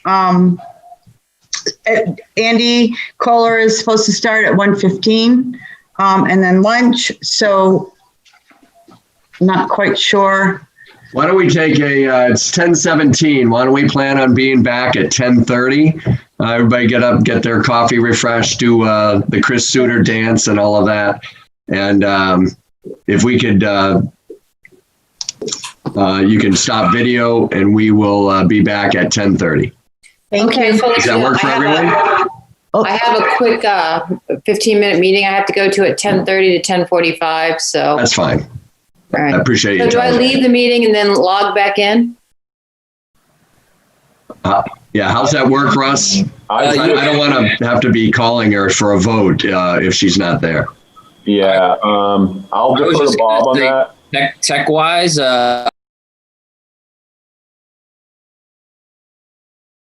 to get into the meeting will be used for the whole day. Also, the part 2 later in the lunch, so you can just leave, and that way they won't see you listed in the panelists, and you can just pop back on, and we'll get notified with that little bell when you rejoin anyway. So okay. But you don't suggest we leave the meeting now for 10 minutes, do you? You could if you want, but I would just turn off video and microphone. Excellent. Let's do that. We'll see everyone. Sorry, I wasted a minute of your break, but at 10:30.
Okay, if people are in the room, if they could log in their video, because we don't have a quorum as of yet.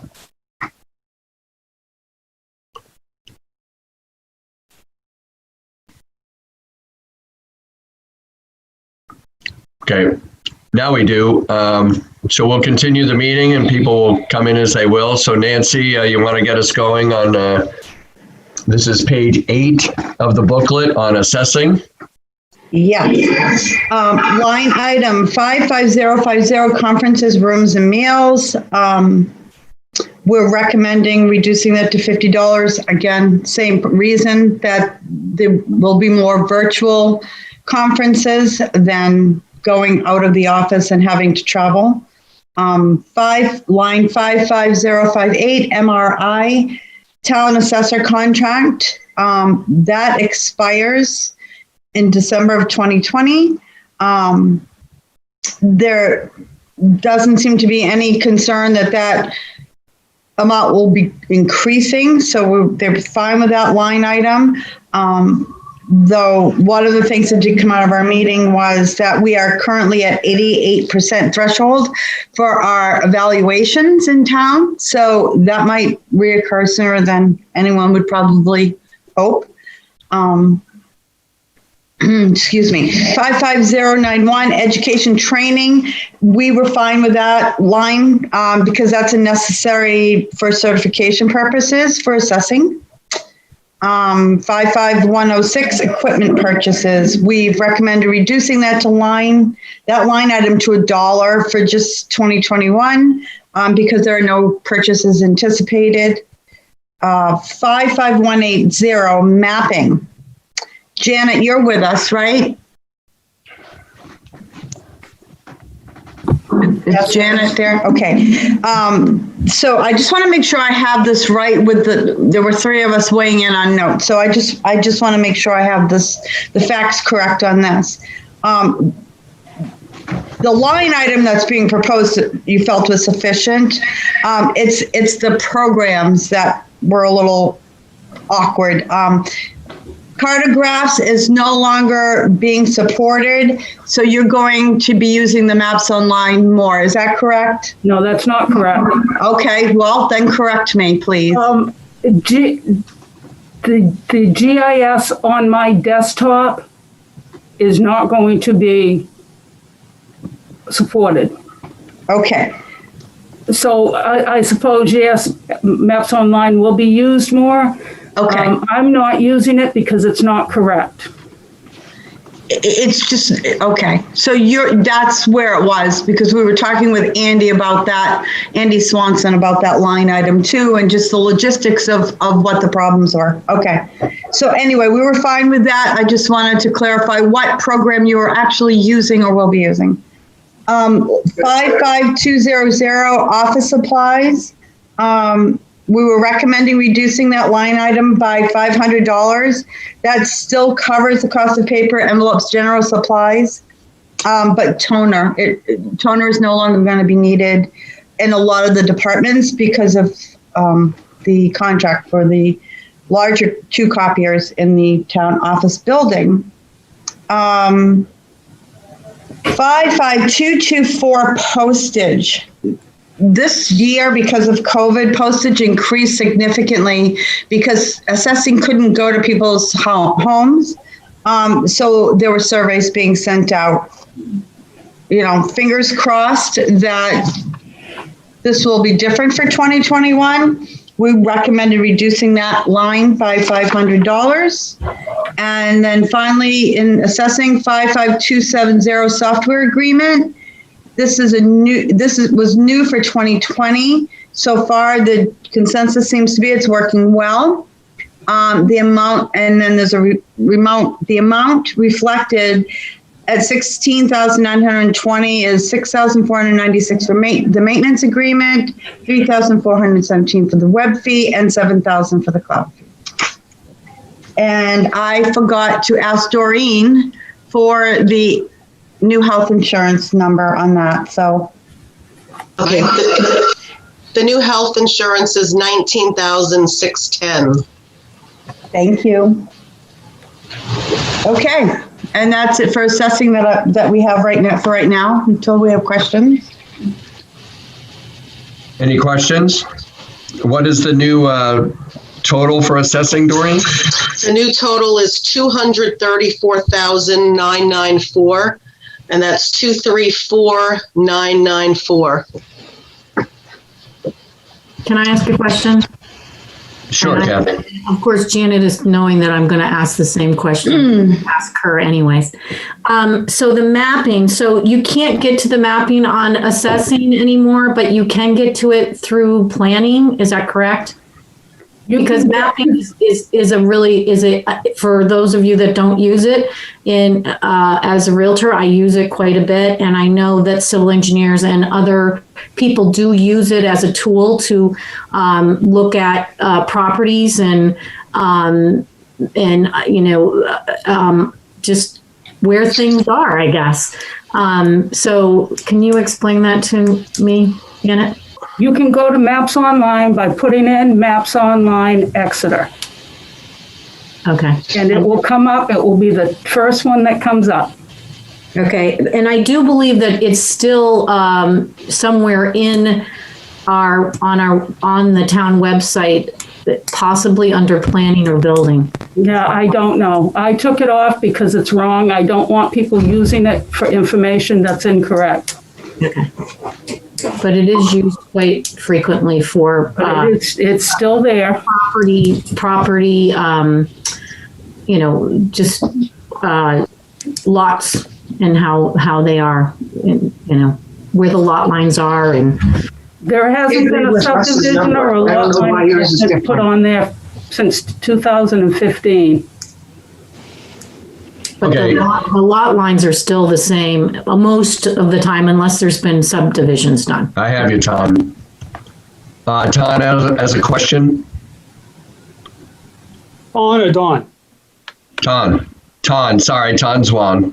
Yeah, Ton Zwan here. I hope you can hear me. For Doreen, did I understand you to say that the health insurance went up in this particular case?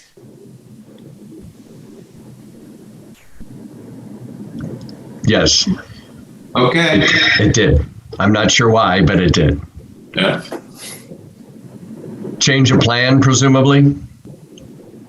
What, are we talking about 2020 versus 2021? No, we're talking about the prelim was 19,128. The revised number is 19,610. Just struck me as funny. It's a 2.5% increase. Same plan. Oh, I thought we had built in the higher increase and we're lowering numbers. No, we budgeted everything at I believe it was 8%. Doreen can correct me, but in a reserve account. And then when we get the premium, the actual numbers, we reallocate everything into the department budgets at that point. So what yes, that's right. And you see the health insurance reserve number drop correspondingly. I see. Okay. Is that it, Ton, for you? I think I understand. Thank you. Kaylee? I just wanted to double check our numbers. I know Nancy said that we were reducing both line item 55200 and 55224 down 500, but I had written in as the number to be a total of 500 for each line. And I could have written that wrong in my notes, and I apologize if I did. That's what I have. So unless you want to propose to make a change? No, I just wanted to make sure that what I had was right. Okay, hold on. Let me get there. Yeah, just if you could review with the committee what those numbers actually should be. I'm doing that right now. So, Anna, you're here, right? 55200 supplies.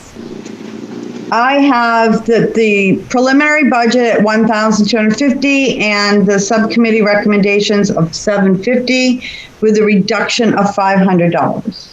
Okay. Postage? And then I have 55224 postage. Because that one's already down 500. Right. I have it as, so hold on a minute. 55224 postage. I actually have it's at 750 and I have it to 500. So that's not what you remember, Kaylee? No, that one is right. I also had 500 for supplies, Okay. but it's fine as is. Yeah, the toner, that's where, it's only reducing the toner amount. So the reduction in postage is 750 No, for a total of 500. Is that correct? 750 was requested. I understand that. But so the reduction is 750 from the current budget. So for next year's budget of 500, just so we're clear. Yes, that's clear. That's it. Right. Any other changes?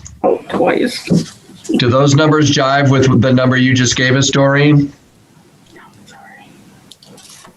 Yes, it matches. Yes, it does. Any, Don, you still have a question? Yes, I do. Thank you. To Janet's statement that the Maps Online has inaccurate information, the question is whose responsibility is it to make sure that it has the right information? Who's responsible for Maps Online? It's a tool that's used widely, not just internally, but as Kathy says, externally. So if there's inaccurate information. IT, information technology. IT. Yes, and it's actually supplied to us through a contractor. So it's an updates issue, and it's something that Andy has worked diligently on. So providing the correct information or updated information is the responsibility of the town. Correct. Okay. But is it Andy's job? Because Andy doesn't know the information. Shouldn't it come from planning or assessing? Andy handles the Maps Online subscription. I can bring him back. We can have him come back and have a conversation if you want. Yeah, but someone's got to provide Andy the information to update, right? Correct. That's correct. If I could, my understanding from Andy is that it's not a matter of having the data incorrect or missing. It's that the way it's used is not lining up with the internally in that software. So that's where Andy comes in, is making sure that that gets plugged into the right place. It's not universally accessible at the other end because of how it's being put in. And Andy's on it. Yeah, we're trying to lock that down. That was a little bit of a surprise that it was a couple of years out of date, and that apparently assessing in IT didn't talk about it, but we're trying to correct that. Okay, so we're on top of it. Good. Corey, I see you going in and out. Do you have a question?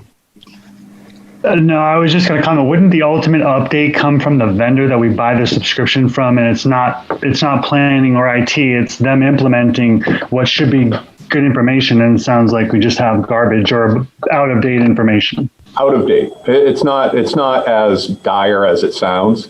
Yeah. I just want to make sure everybody doesn't think, our data is hugely out of date. That's not the case. But in this particular module, as it pertains to assessing, those dots need to be connected stronger than they are now. Okay, seeing no more questions, I would entertain a motion to approve the assessing total of $234,994. So moved. Second? Second. Thank you, Don and Nancy. Yes, I'm sorry? I thought you were calling me on the hold. I was not quite yet, but I will now. Nancy? Aye. I will vote aye. Ton? Aye. Ton is an aye. Kaylee? Aye. Chris Sigmund? Aye. Corey? Aye. Kathy Corson? Aye. Judy? Aye. Anna? Aye. Don? Aye. Amy? Aye. Thank you. I didn't forget anybody, did I? Okay, Nancy, proceed. I'm almost there. Hold on. One more page I have to adjust to. Okay. I have a very small workspace here. Okay, so we are now with Rachel. Rachel, I'm not going to probably pronounce your last name properly. Lautner? It's Lochner, but close enough. Okay, well, thank you. Okay, so Doreen, can we have the new health insurance number for tax collection, please? Yep. The new health insurance number is 19,786. That's 19,786. Oh, and Russ has it highlighted on the screen. Okay. Okay, so under tax collection, the highlights are 55050 conference rooms and meals. Canceled this year, so they weren't spent. We recommend reducing to $50, but also taking into consideration a line down, so 55091. 55058 contract services. This line is now at $1. Last year, this was used to cover Rachel coming in and things like that, so there's no money needed allocated for 55058. 55091, education, there's a $2,000 amount budgeted there. That's to help cover Rachel's tuition, which was part of her hiring to finish her classes for her job. And we, of course, recommend that stay as is. 55170, legal. It shows unspent, but the comment was it was likely there was just no money or bills paid on that yet. So we will find. That's 100% correct. We have had liens, deed issues that we actually used town council on this year, and so we just need to fill in the gap. Yes, thank you, Russ. 55200 supplies. We recommend reducing that from 2,400 to 1,800. Again, removing the cost of the ink toner printer. 55224 postage. This will likely be spent out with the November, around November with the tax bills going out. And then 55298, there's still one more round of deed searches to do. There was a little delay in that. Because of COVID, they were having a problem. The department was having a problem with their previous contractor, but they have a new contractor and things are picking back up and moving along. And that's what we have for tax collection. Okay, you can give us an updated number with the health and the change in the supplies. Yes, I agree with the number on the screen, 108,358.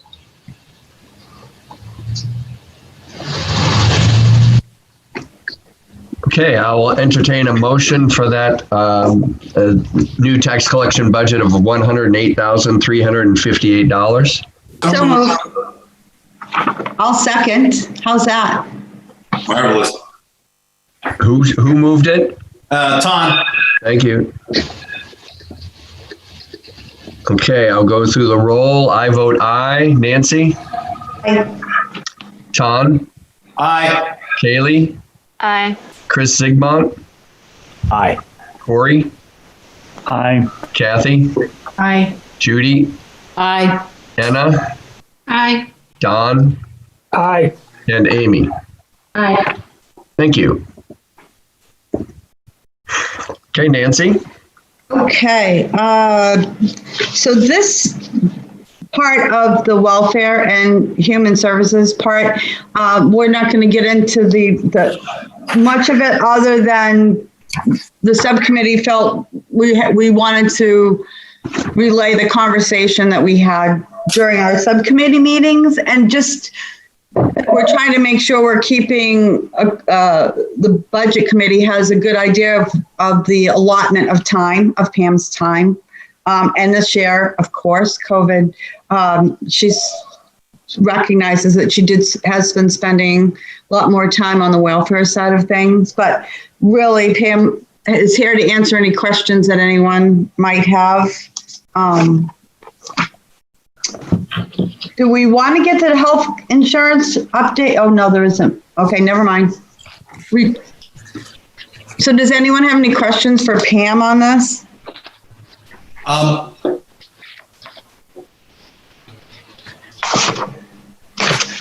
What page are we on? We are on page 26 of our book, Judy. Thank you. You're welcome.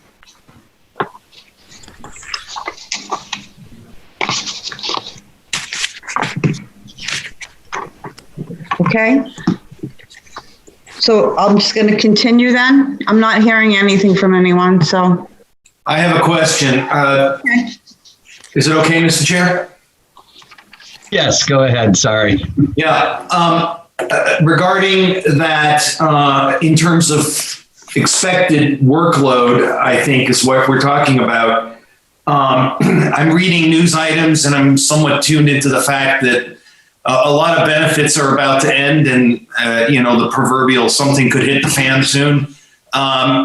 And do we expect a substantial increase in workload related to that or not? That was the subcommittee's concern. Certainly mine. And I'll let Pam answer that one. Okay, I have been on many Zoom meetings with agencies throughout the state. And we do expect what we're calling a tsunami once December 31st comes and goes. And of course, that happens to be at the coldest time of the year. So we are concerned. The CDC right now has a moratorium regarding evictions, and that also only extends through the end of the year for now. We'll certainly keep our eyes open to see if anything happens to continue staying the evictions.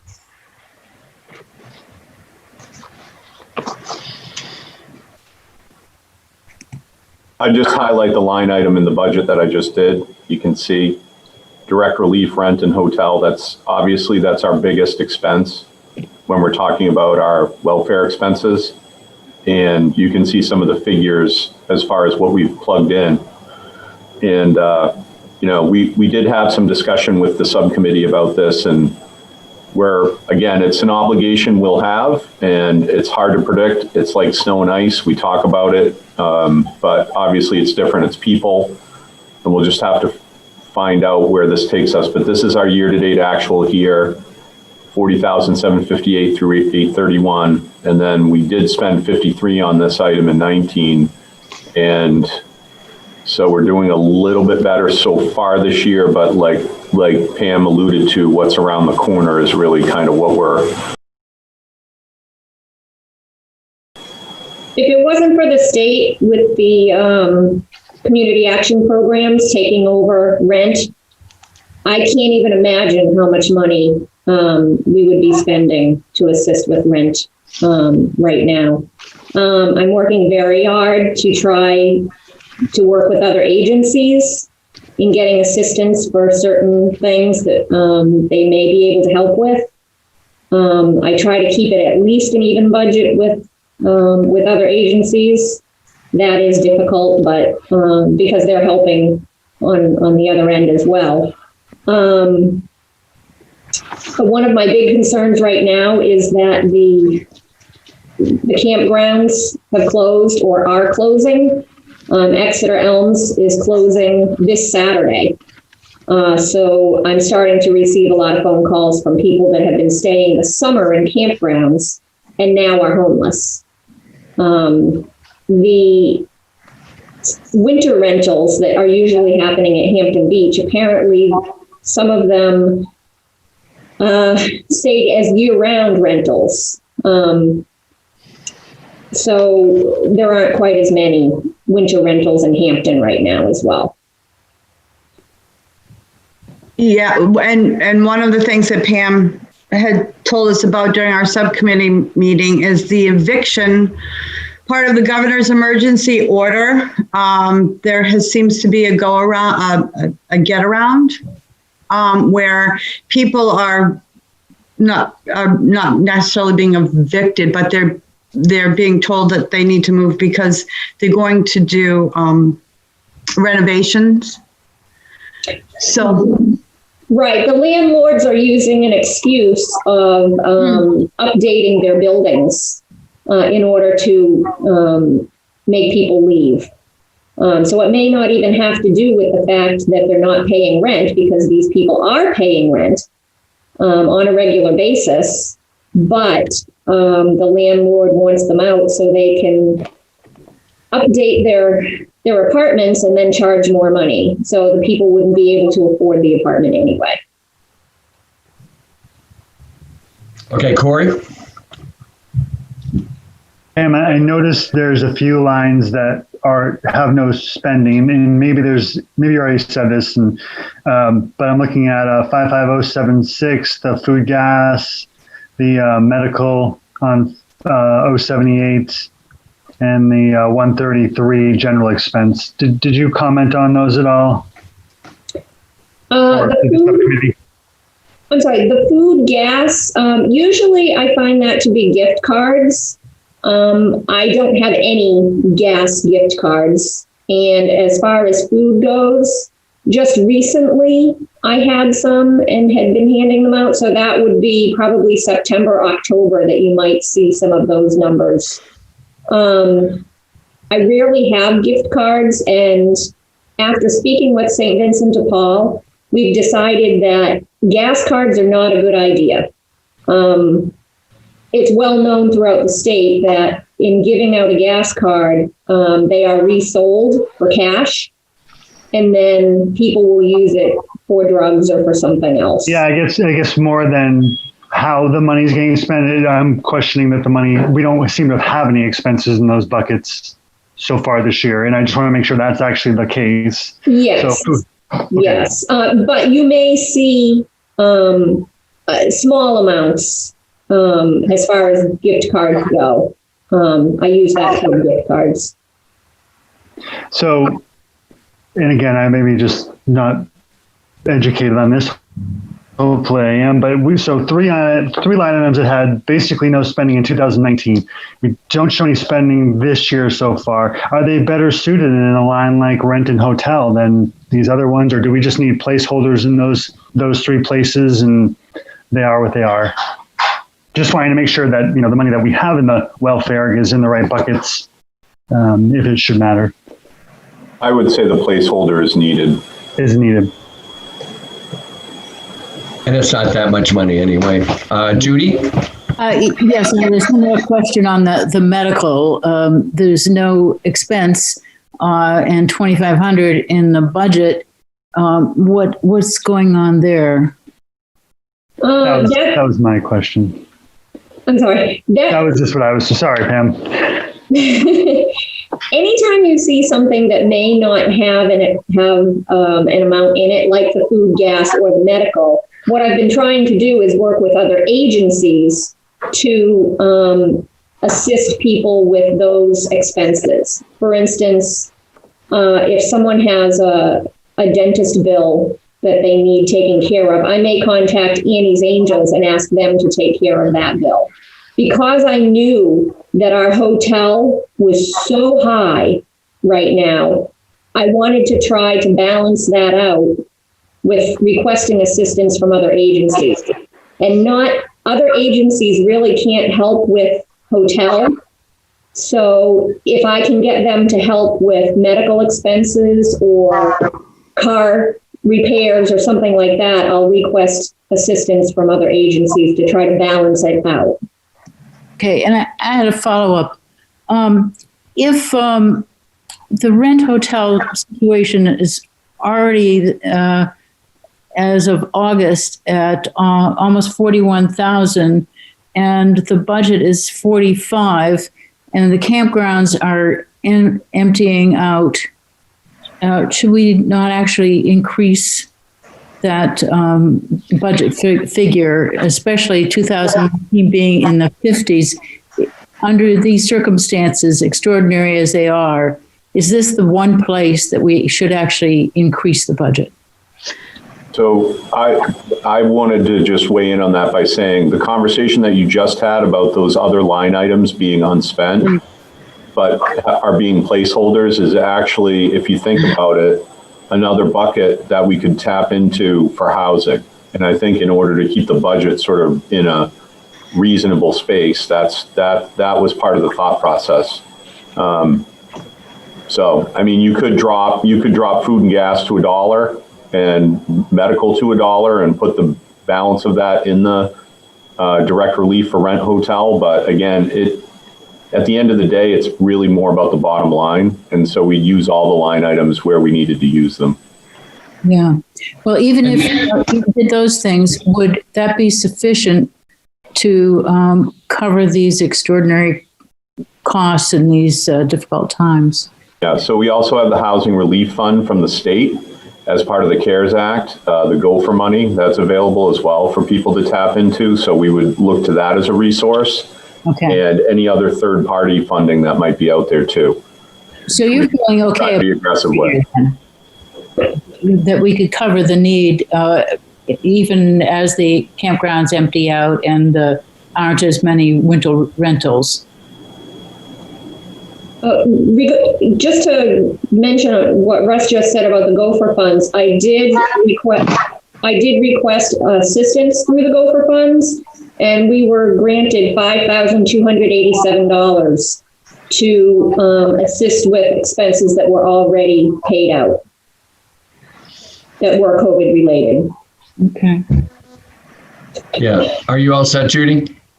Yeah. So the answer to my previous question is yes.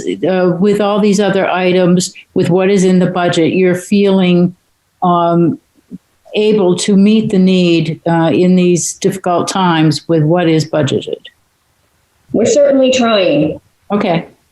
Well, Corey, did you have a follow-up from what before? Because we've got a couple other people with questions. Just to comment on Judy's. So historically, Judy, we're about 50,000 in the rent bucket back 3 or 4 years. So if this is a tsunami year, then we're probably underfunded there. Well, I think that's it's a tsunami year, but there are other funding sources available. Exactly. I mean, I would say that's an internal management. Here, CARES Act money.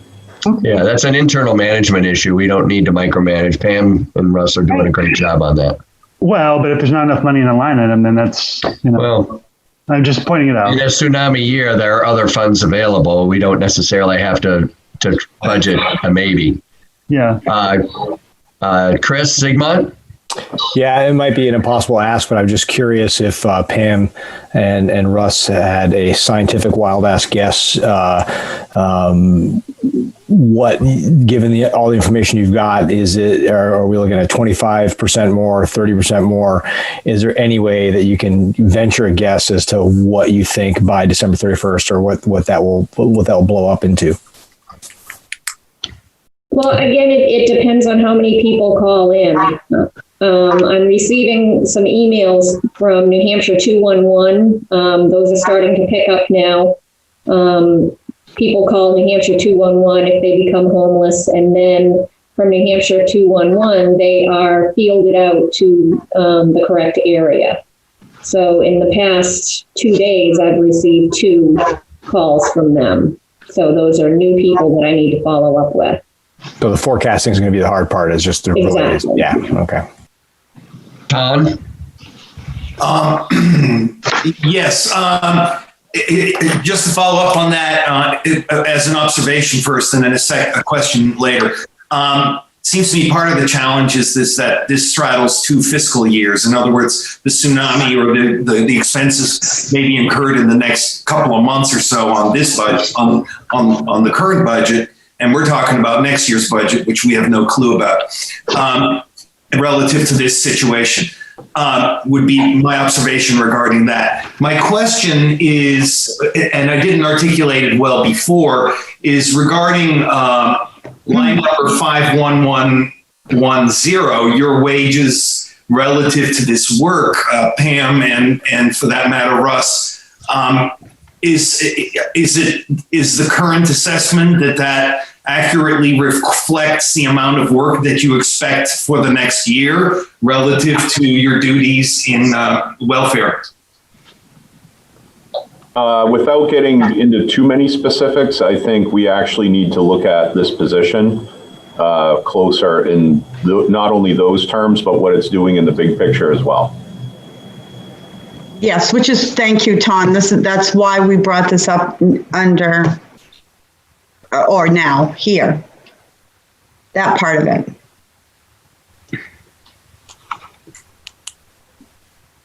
But that's something that I think that from our subcommittee conversation, they're going to really look into that more. I just thought it was important that the Budget Recommendation Committee knew that that was a conversation that was being had and some closer analysis is being done on that.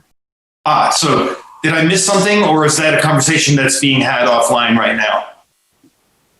We haven't gotten into too much detail about it, but it is on the docket. Thank you. Judy, did you have a follow-up? Just the conversation being whether the salary wage time allotment is sufficient. Is that the discussion? It's more of an awareness thing, yes. Right, and again, the positions are two different grades, so we need to look at that as well. The Welfare Human Services position is actually a grade 9 in our classification plan, and the Executive Assistant is a grade 7. I think both of those things actually need to be looked at closer. So again, that's something we're going to talk about offline, but we're definitely going to have a review of it. Okay, thank you. As well, it should be reviewed. Good. I mean, having wearing two hats, Pam, it ruined your hair. So there's no health insurance adjustment because Pam's is taken care of under the town manager. Any changes or discussions, Nancy, on this? No, actually, not at all. So the welfare total of $73,120 stands. I would entertain a motion to approve that number. So moved. Second. Okay, I vote aye. Nancy? Aye. Let me get things out of the way here. Ton votes aye. Kathy? Aye.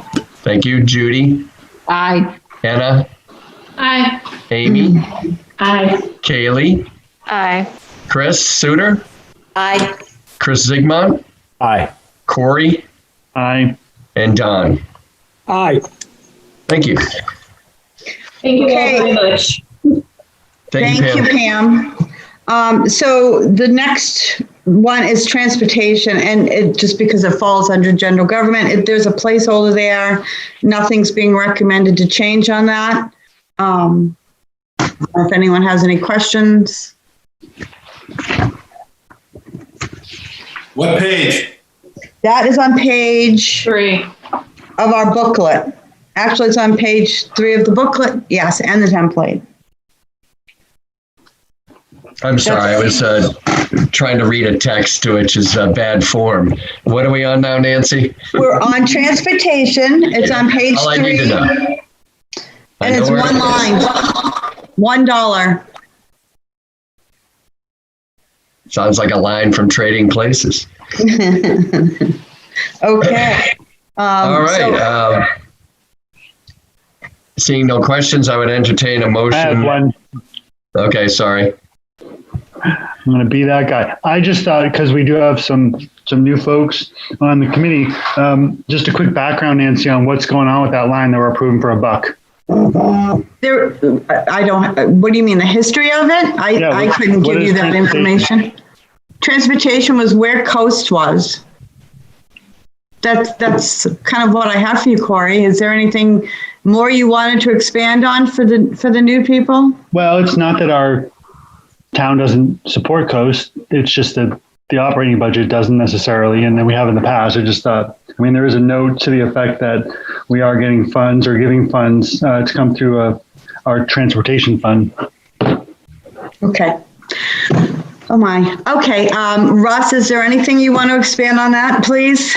Yeah, I'll just say the local option fee, what you pay when you register your car, that money goes into a transportation fund that's held by the trustees of trust funds. And so that supports Coast, it supports Task, it supports, which is senior citizen and volunteer driving.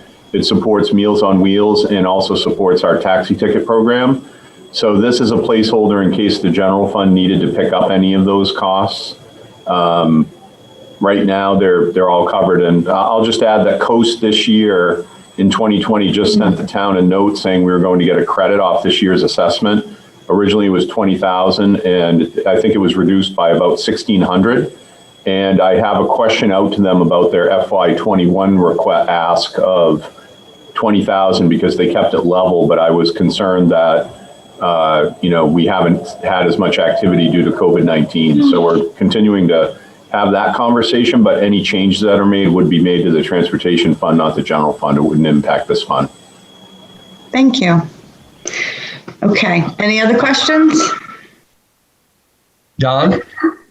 Yeah, so I understand why the transportation fund is $1 placeholder, but where can we find what other funds are being appropriated and expended for things like the Coast and Meals on Wheels? Is that somewhere in the budget?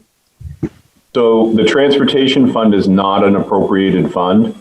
It's not part of the budget. It is a separate fund.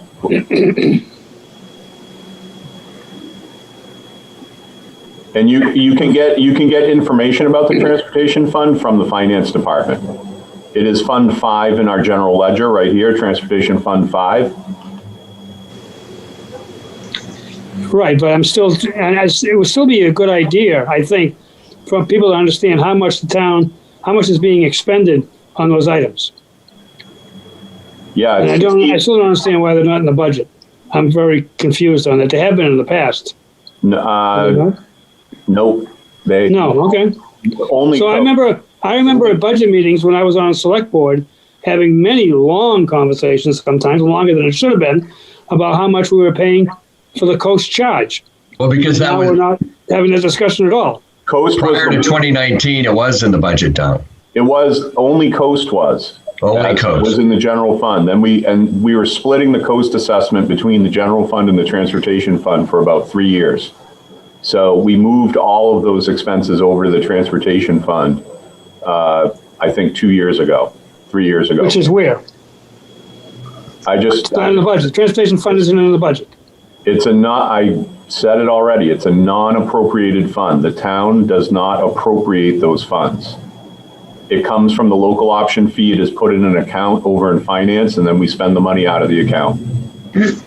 But it comes out of funds that the town is collecting. The town is getting revenue.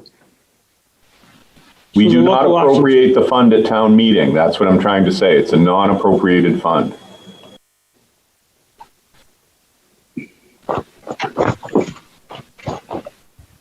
I'm out.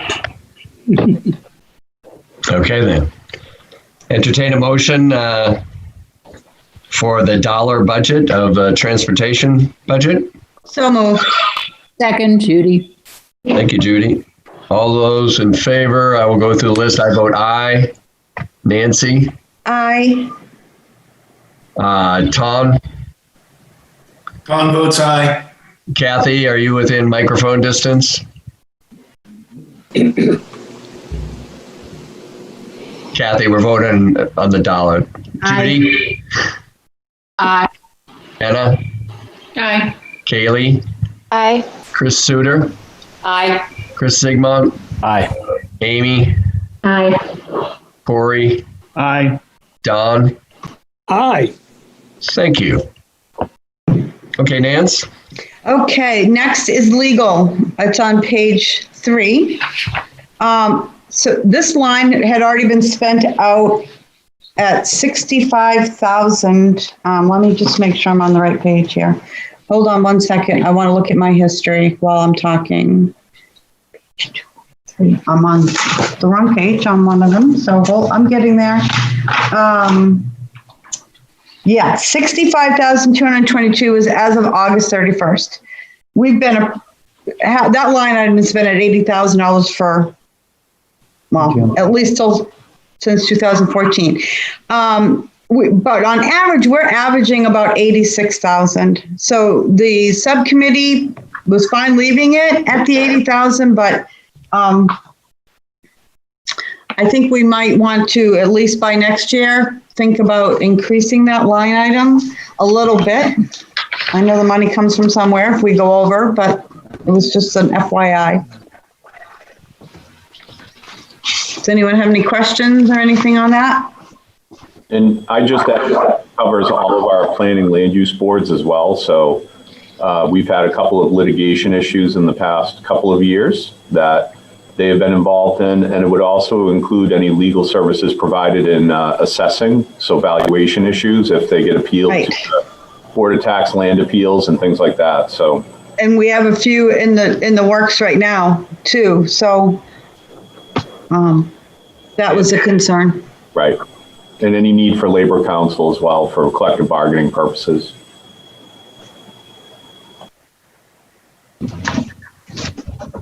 So if we're averaging 86,000, and again, the subcommittee did not really, and we probably should have in hindsight, of course, but I mean, if we're averaging 86,000, I think we need to seriously look at increasing that line item. And I would have no problem moving that making a motion to do that. If we've been averaging 86,000 since 2014, I will change that line item from 80,000 to 86,000 for consideration. Second. Who seconded it? That would be Tom. Thank you.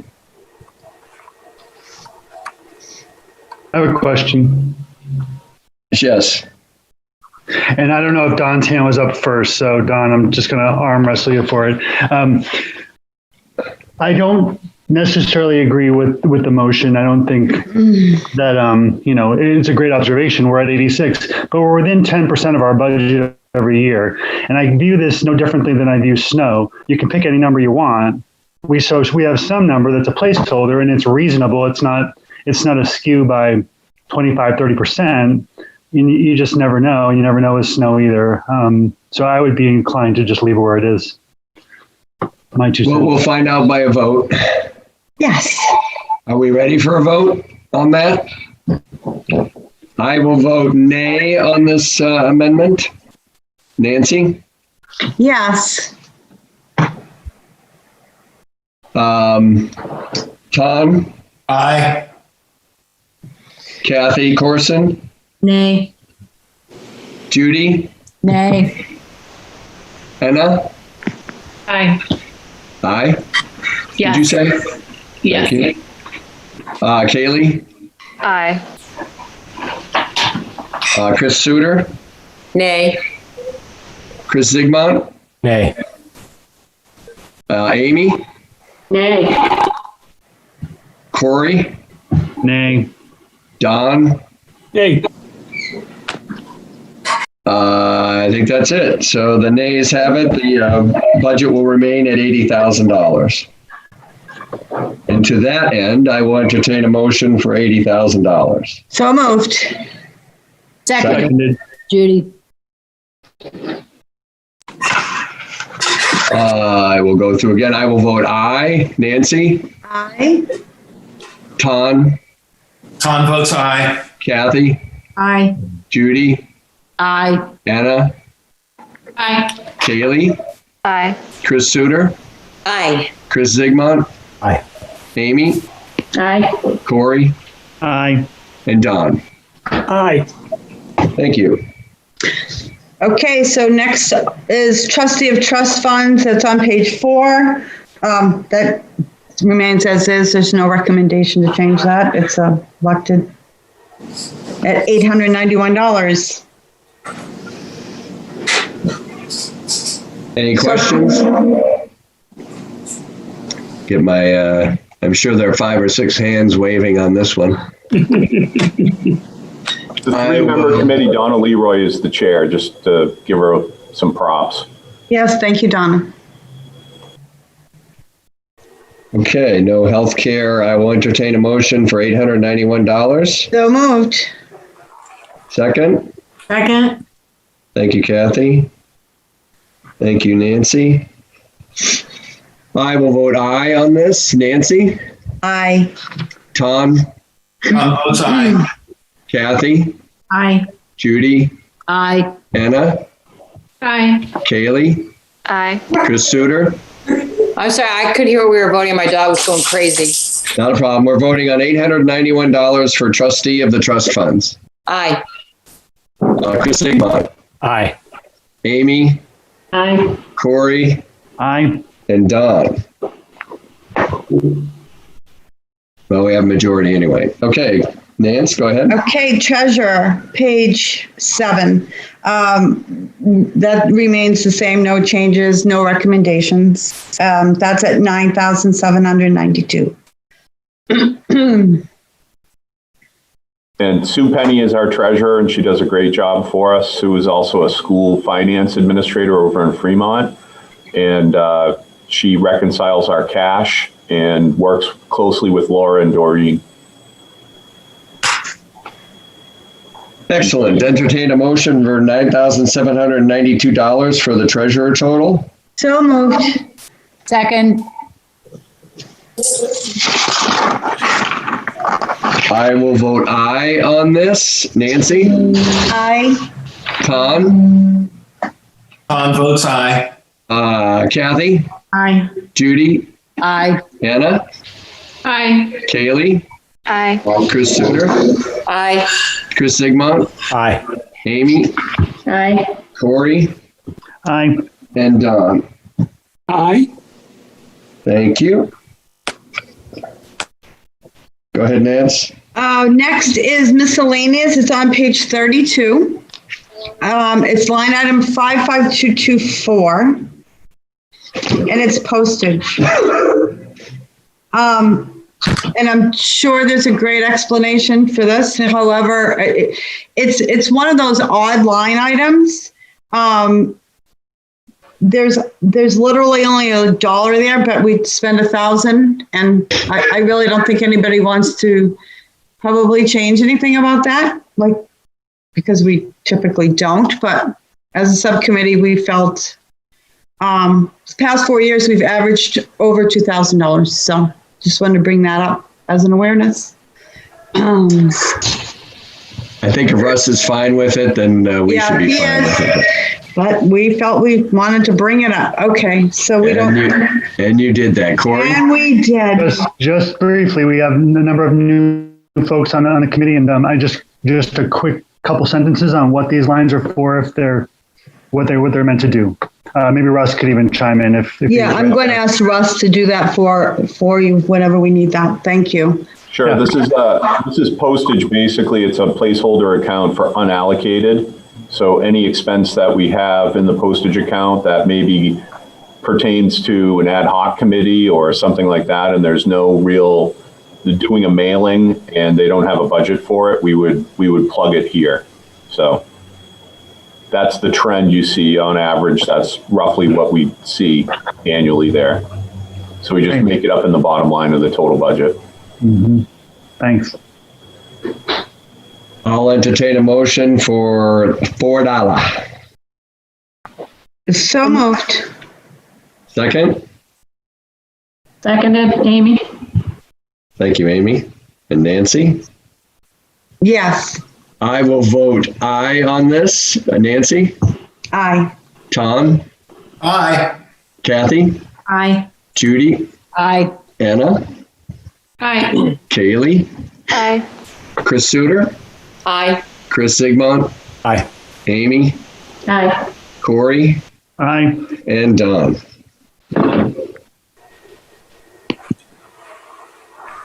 Next. And capital outlay other, page 32. 57006, and it's just a continuation of funding on the GPS equipment on the town vehicles, and the subcommittee was supportive of continuing this effort. And that was it. Kathy? So Russ, I ask this every year. So how much are you using the system? Because I know that it hasn't been used to its potential in past years.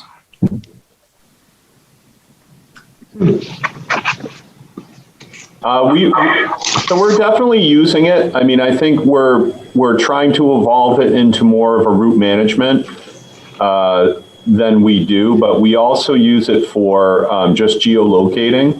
So if we need to know where a vehicle is at any given time, this program will tell us that, which is actually really helpful when we're talking about, if the highway department needs to find a vehicle, they can go right on their phone and look up where that vehicle is without having to even ask somebody. So there are like some great efficiencies with it. It also, we build what we call a geofence around the town. So anytime a vehicle leaves town and comes back, we can actually track the time and where it went. So basically, if somebody's over in Pembroke and we're sort of wondering what's the situation there, we can check in with Public Works and say, is somebody looking at a vehicle to purchase or something like that? That has come up in the past. So it's actually very, very helpful in a lot of different ways. And for the price you're seeing, I believe we've got the GPS now in 35 to 40 vehicles for that a year. So it's very, very cost effective. So you are using it? Yes. Okay. Hey, I'm going to ask a stupid question because that's why I'm here, right?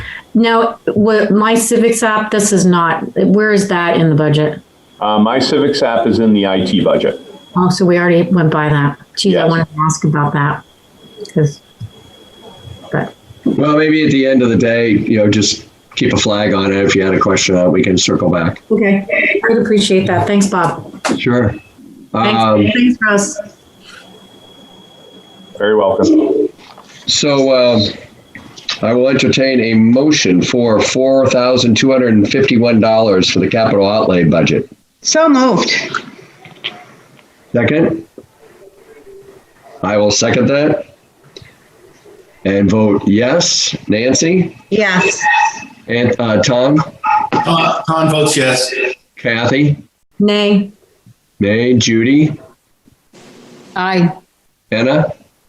Aye. Kaylee? Aye. Chris Suter? Aye.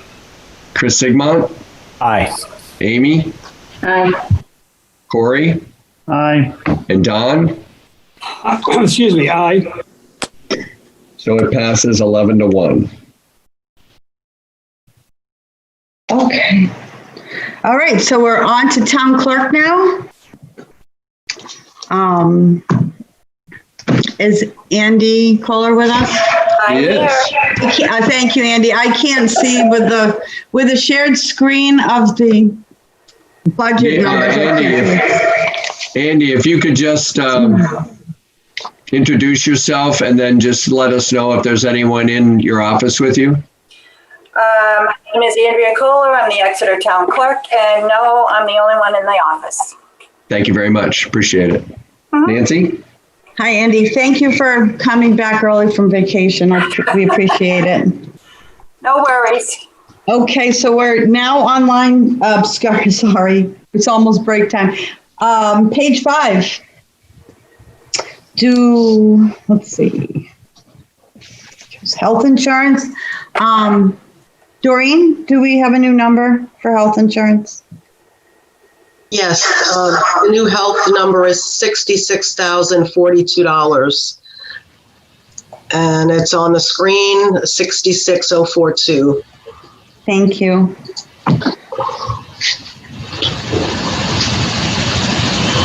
Okay, so I'm going to start with 55049.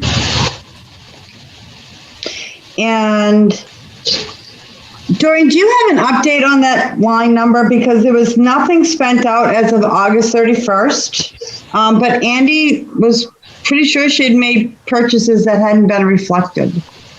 Okay, I can take a look if you want to move on to something else. Yeah, absolutely. I'll have an answer quickly. Thank you.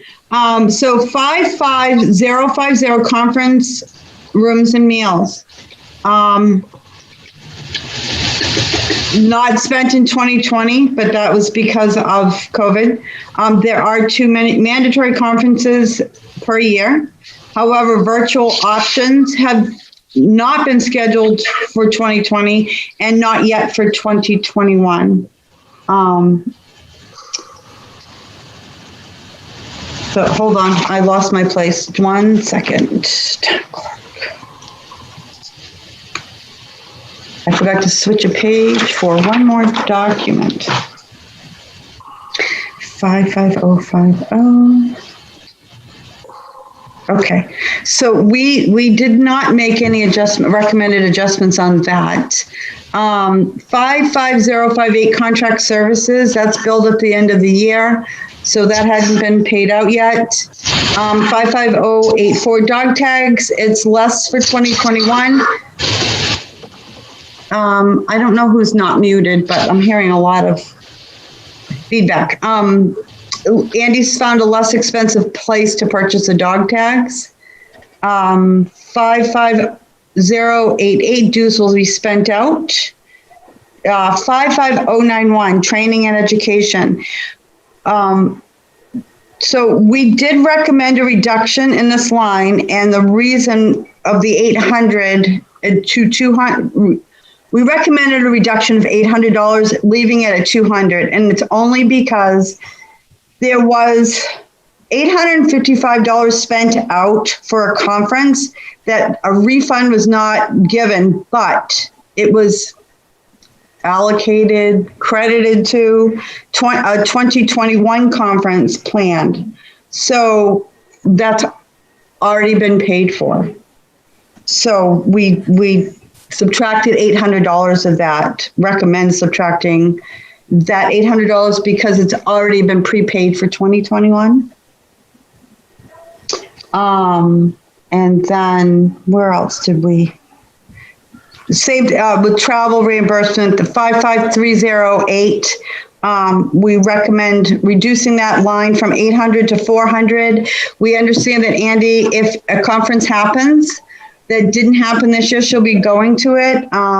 But we still felt, as we did with all the other departments, that more conferences are going to be virtual with less need for travel reimbursement. So those are the only two changes? Health and travel? Yes, thank you. So a new number for town clerk, Doreen?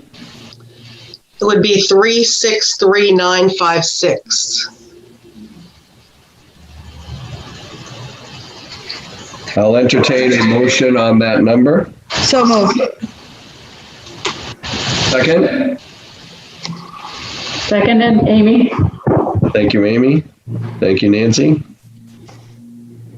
I will vote aye on this motion. Nancy? Aye. Tom?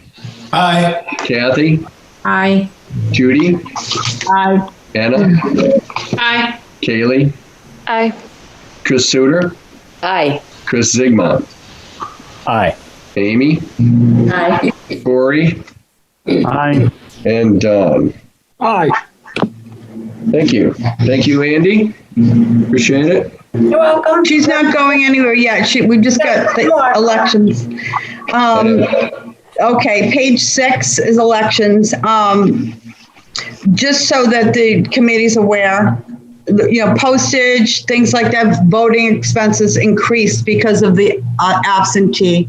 And I'm going to just take a moment to thank everyone in our town clerk's office, because they all are exhausted and have one more election to get through, and it has been an extraordinary effort. Like IT and Exeter TV, our clerk's office is took a brunt of the COVID repercussions. So thank you to your Give them a round of applause. Yes, I agree. Thank you. Thank you. So we're not We're so recommending. genteel. She's exhausted, poor thing. And also I have to say too, that Andy has sent out SOS requests to anybody that's been a ballot clerk or anything.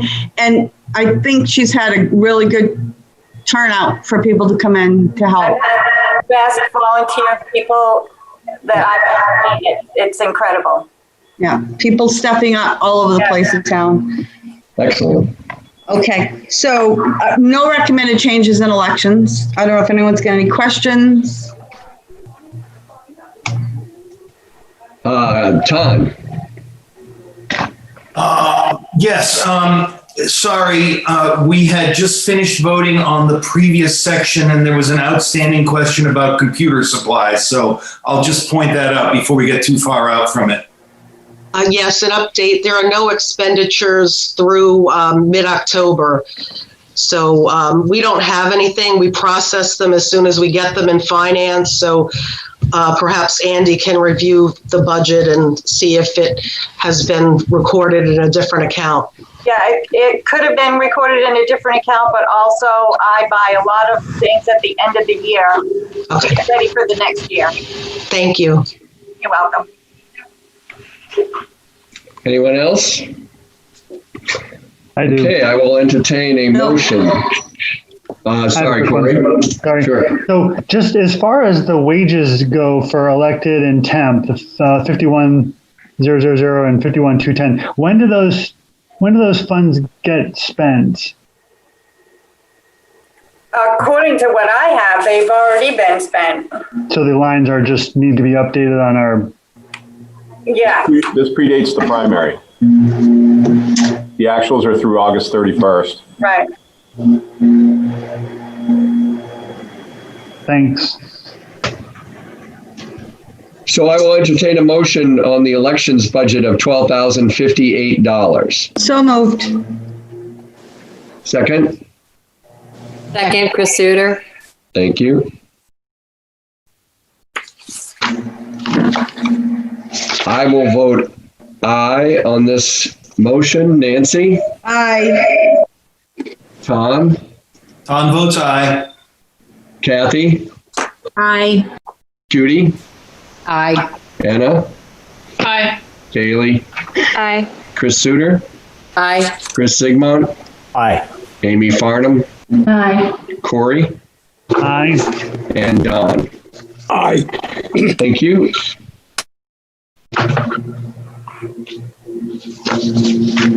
Okay, and finally in this part is the town moderator. Again, there's a reduction. We're going to have one election that that Andy, I was just going to say that Andy is going to be doing her own dance about. And so that's it for the town moderator. So is this a dance off between Chris and Andy? Yes, it is. Maybe, there you go, girl. Before you vote on this, I just wanted to also recognize our town moderator, Paul Scafidi. Yes.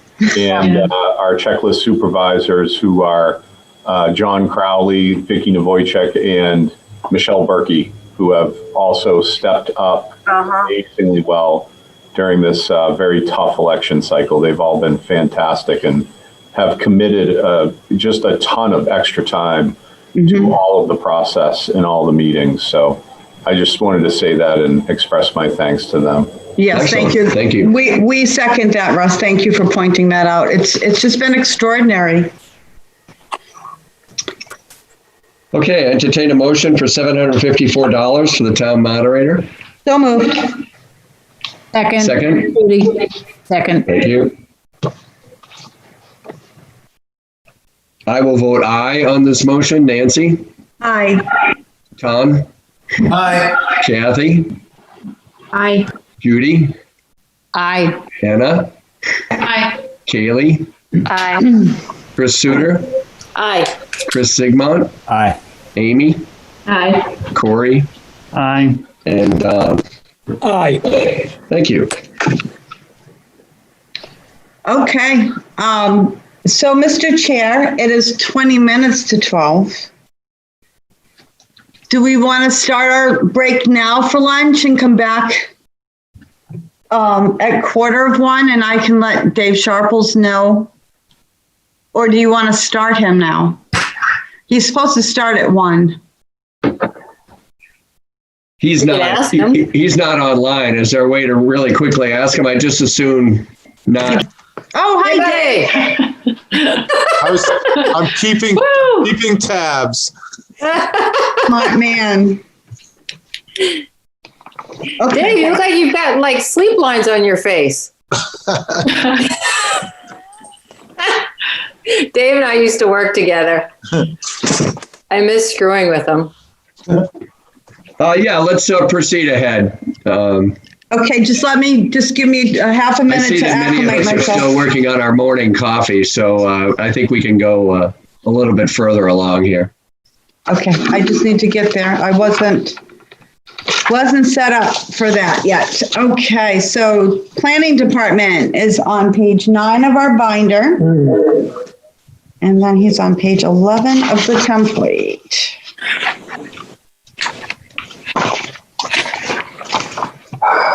All right, Doreen, can we get an updated number for health insurance, please?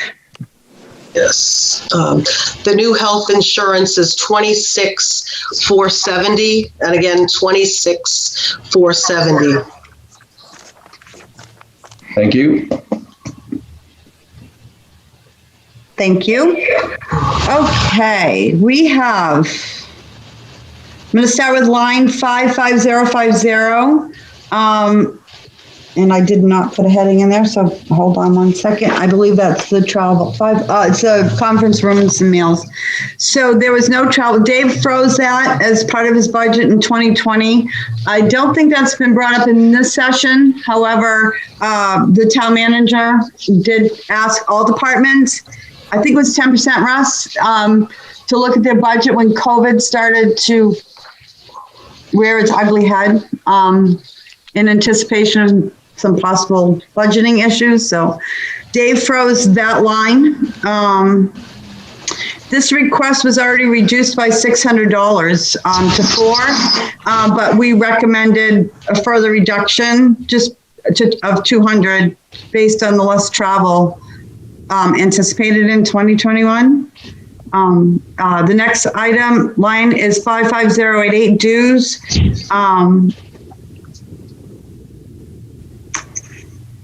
The requested increase of $10,000 was based on a projected increase. $10. Yeah, I know. I said the wrong number, didn't I, Chris? I'm getting in a little tight here. It's so minuscule, but we still reduced it by 10. It gave the subcommittee and Dave a little bit of a chuckle during our subcommittee meeting. 55136, the GIS software, that bill comes in November. 55138, grant matching. Dave, I did confirm the MTAG was that grant for 2019.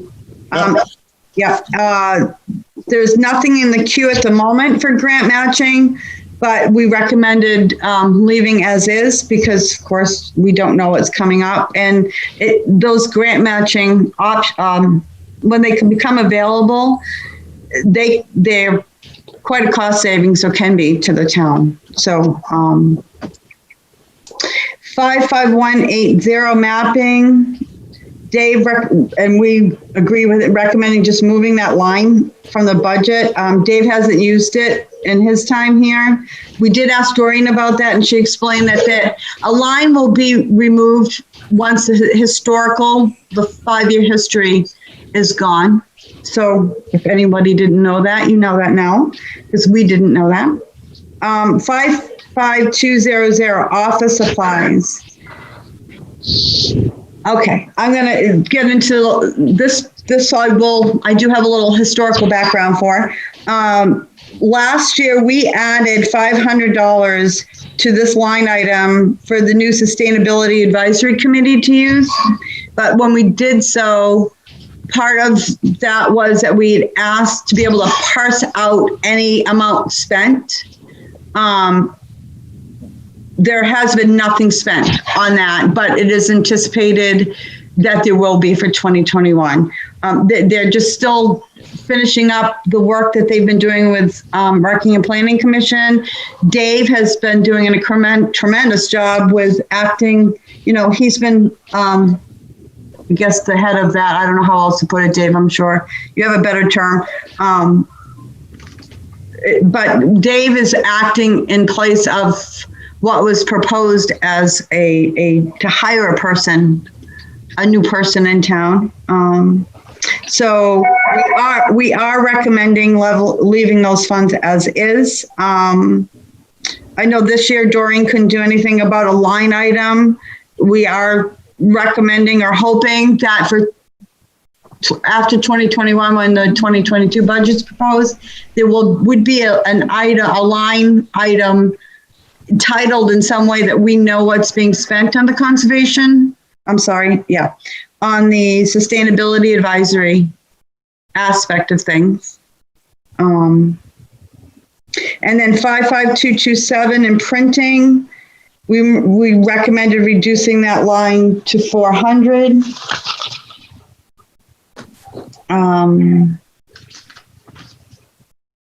That's just based on the. For just 1 second, Nancy. Ton, you had a question? Unmute yourself, please. Yes. If now is an okay time, Nancy, are you good? No, I called on you. Okay. If Dave Sharples could comment on or explain to the viewing audience and myself what the 13,000 buys us from the Rockingham Planning Commission, please. It's about 12,000. Yeah, 700. The other 300 is for APA dues, but it's our dues membership that's done based on population, and the Regional Planning Commission provides us and the communities it serves with a host of benefits, a lot of them that you can't see, like going to dealing with state agencies, fighting for projects and so forth, like TAP projects, DOT, 10-year plan, fighting for the communities, making sure our plans get put into these plans. That's more at a state level. At the local level, they continually help us with various projects, like the latest example was the Housing Advisory Committee. Robert Prine helped us out, gave us excuse me, someone? I cleared my throat. I'm sorry, Dave. Oh, no. I thought I was muted. Go ahead. Oh, no problem. They provided GIS work, put together a spreadsheet. It's online. It was a really good project. Workforce, we did a multifamily storyboard map. They provide support for meetings. They organize the meetings, host transportation technical advisory committee meetings that I'm on, that I host. They provide mapping services. They go out and continually get grants. It is part, that's what they do as well. But they go out, they seek out grants, and then they partner with Exeter. For example, they partnered with us right now on a coastal program grant, where they go out, they seek the grant, they write the grant for us, they get that funding, and then they use the match to pay for themselves, and then they do the work. So, just off the top of my head, I can get you a full list, but that's just what they regularly do for us and other, participating communities. Yeah, sorry, Chris Suter. Oh, go ahead. My bad. Nope. Yeah, I had a question for Dave, because I know that they moved the sustainability responsibilities over to you instead of hiring somebody. I'm just wondering, do you has a lot of your time been sucked up dealing with that? Well, I only have so much time, but yeah, I focus, it was an easy transition because I focus a lot on that stuff as a planner anyway. I mean, planning, sustainability have a lot of overlap, and that's kind of what planning is, at least from my perspective. But I have pushed some more issues further than I might have, like the solar development at the landfill. I've been really pushing that, issued the RFP actually today on that. So I have definitely spent a little bit more time. I attend all the Energy Committee meetings now, the Sustainability Advisory Committee meetings, and the Building Facilities Committee meetings, because I think that's important to, they all have sustainability concepts to them. So it has added some time, but sometimes it takes away from other things, but that's just, juggling priorities, I guess. You say it's manageable at this point, or is it getting? No, it's manageable. Yeah. Awesome. Yeah. Thank you. You knew in Somersworth, I mean, I went from 2 meetings, night meetings a month to like 15 by the time I ended there. So I am a committee magnet, but I don't mind it at all. I like working with committees. I think they're valuable. There's multiple people involved. So I think it's been positive and nothing but positive. It's been good. I've been enjoying it. Okay, Corey. So Chris had his hand up first. I don't know if you want to start with him, Bob. Oh, I'm sorry. I just read that as Chris. Too many Chris's on this committee. Sorry, Chris Sigmund. No, that's okay. Thanks. I'll be brief. I just want to say I sit on the Sustainability Advisory Committee, and I would have to say that we've been incredibly lucky to have Dave in his role doing the part-time leadership role for the Sustainability Office, and really his skill set and his patience with us, and all the overlap that he mentioned with his planning work, it couldn't have been a better fit. So I'm really happy to see this continue if it does, because it's been a great help to the committee. His insights are great. So that was the only thing I wanted to throw my 2 cents in there. Thank you, Chris. Corey? Yeah, I wanted to just get an update, Dave, on the impact fee work that we appropriated or approved last year and in last year's budget, and how it's been going, and what you're finding, what the status is. Great timing, because I just got off the conference call with Bruce Mayberry, our consultant, and we finalized both the school impact fee and the recreational impact fee update. And I just sent an email right before I logged on to Russ, asking if we can go forward to the select board meeting on November 9th. And we'll be asking to update the fees. Also, there's kind of 2 parallel tracks with that. One is updating the fees, which is done through the select board process. And the other, we did ask them to look at our impact fee ordinance just to make sure, that's still up to date, or does it need any changes? There are a couple of changes he's suggesting to it to update the, references and so forth. So that will take a track. I will bring that to the planning board, and then it's got to go through the zoning amendment process and go to the voters in March. But they're 2 separate things, but that's where it's at. We're on track. We've almost spent all the funding. I think we're just one last bill from Bruce is what we expect, and we will complete that process. Thank you. Todd? Yes, thank you.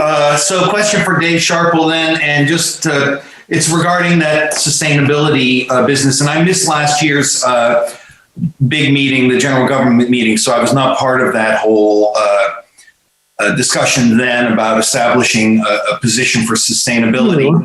I'm really glad to hear that Chris Zigmond is on that committee, because I didn't realize we had that overlap. So that's nice. Are you then tracking your hours? And I presume you are tracking your hours relative to sustainability and for future budgeting purposes. It was alluded to by Nancy, but how are we tracking that? And how do we plan for that in the future? I'm salaried, so I don't track like what I spend my time on. I mean, I guess I could, ballpark it or do that, start doing that, but I haven't done that. I just attend them, I mean, there's a few more night meetings, that you can definitely tie to, that you could say, okay, this is how many hours I spend on this, but during the day, I don't break it up. Yeah, I don't do it on my account, but I mean, there is sort of a parallel here to the issue with Russ's executive assistant and human services or welfare, and what's happening here to you. And I know there was such a big push for a dedicated coordinator, sustainability person. So I don't know where that conversation stands, and I don't want to create controversy, but I just sort of, I like stating the obvious, so I just wanted to do that in public. Yeah, I can just address that real quick. I think the Sustainability Advisory Committee addressed that, and although I think that they would prefer having, a position, they recognize the current situation with COVID and the budget, and are not pursuing that this year. And to that end, I think sustainability, like I gave them a list, I gave the Sustainability Advisory Committee a list of about 50 things that they could work on, from small to pretty large involved tasks. So there's no lack of work if you have the ability. So, if they had a position, they could just do more. It's not, you know what I'm saying? It's more flexible. It's something that you choose to work on. Do you want, how far do you want to go with? There's definitely enough room, for a position work if you went that route, but they are not pursuing that this year. And is the committee itself doing some of that work? I mean, in the same sort of way that the Conservation Commission years ago, I think, did a lot of its work itself, and of course now has a town employee dedicated to it. Yeah, I mean, they are, and they're working on that, and they're, but they understand though that they can't give the kind of effort that an employee, dedicated to the position would. But yes, they are working on those things. Thank you. Okay, anything else in planning, Nance or David? Yeah, I have two more. 55308 travel reimbursement. We recommended reducing that by to 200 again, because we're not anticipating travel. We're anticipating training being virtual webinars. And then we had a question on the capital outlay that came up during the subcommittee. That's there was $350 for benches, if you remember. Benches, tables, chairs throughout the town, which as far as I could tell, was a big hit. People really appreciate having them around. That request was originally in there, and that request specifically was left in there for a proposed market park, if that's the right term, for Jude Hall that Renee Allen has been working on. And this conversation came up with the town manager and our town planner, and wondering, why it went out and where it might have gone to.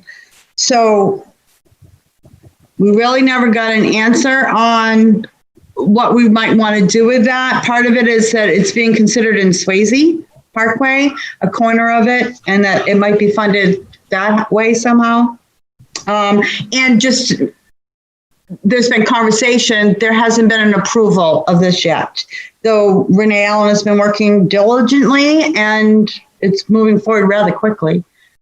So I can answer that real quick. I spoke with Russ about this, and he was confident that, it wasn't there, but he was confident that if the select board do move ahead, there are other avenues besides this line item that will fund that. So that will be addressed at that time. So there's Thank you. We'll just keep it at what it is. Yeah. It's at zero. Correct. Yeah. Yes. Thank you, Dave. I appreciate it. Or we could keep it at one. I don't really know the reason behind that, but some people put one. They say put one, so I don't know. It's a placeholder and it doesn't go away. Yeah. If that was preferred, if that's the way to do it, to keep it alive for future years, then I would like to do that. Well, here's my assessment. Out of the last 6 or 7 years, we've only used it 3 years. And I'm pretty sure Doreen is astute enough to figure out how to put it back in if we take it out. I have full confidence in you, Doreen. So if it's going to be 0, I just as soon show it, just lose it. Okay. Well, then that's it for the subcommittee report. Okay. Do we have a new number that includes the change to travel and health, Doreen? Yes, the new number is 270,534. That's 270,534. I'll accept a motion to, I'm sorry, Don, did you, let's move it first, Don. Hold on. I'll accept a motion for that number. I so moved. And second was Christine. Sure. Thank you. Don, you had a question? Yeah, it was a question, a comment. I was trying to get my hand raised on the discussion about zeroing out that line item. Okay. If we zero out that line item, then the deliberative session body cannot put money into that because the line item doesn't exist. So that's a valid reason for keeping that line item as a placeholder of $1. Because if it is taken out, there is no line item. And then a line item can't be added by a deliberative session body. So that would be my argument for keeping that as a placeholder of $1. It has been used several times. Dave has made very good use of this for the town. And so I would argue that the capital outlay total be $1 and not be reduced to 0, because it would effectively, that wipes out the line item and doesn't allow any further action to be taken. My comment. Sorry, it took me a while to get there. I don't agree with that, but I'm just going to put that marker down.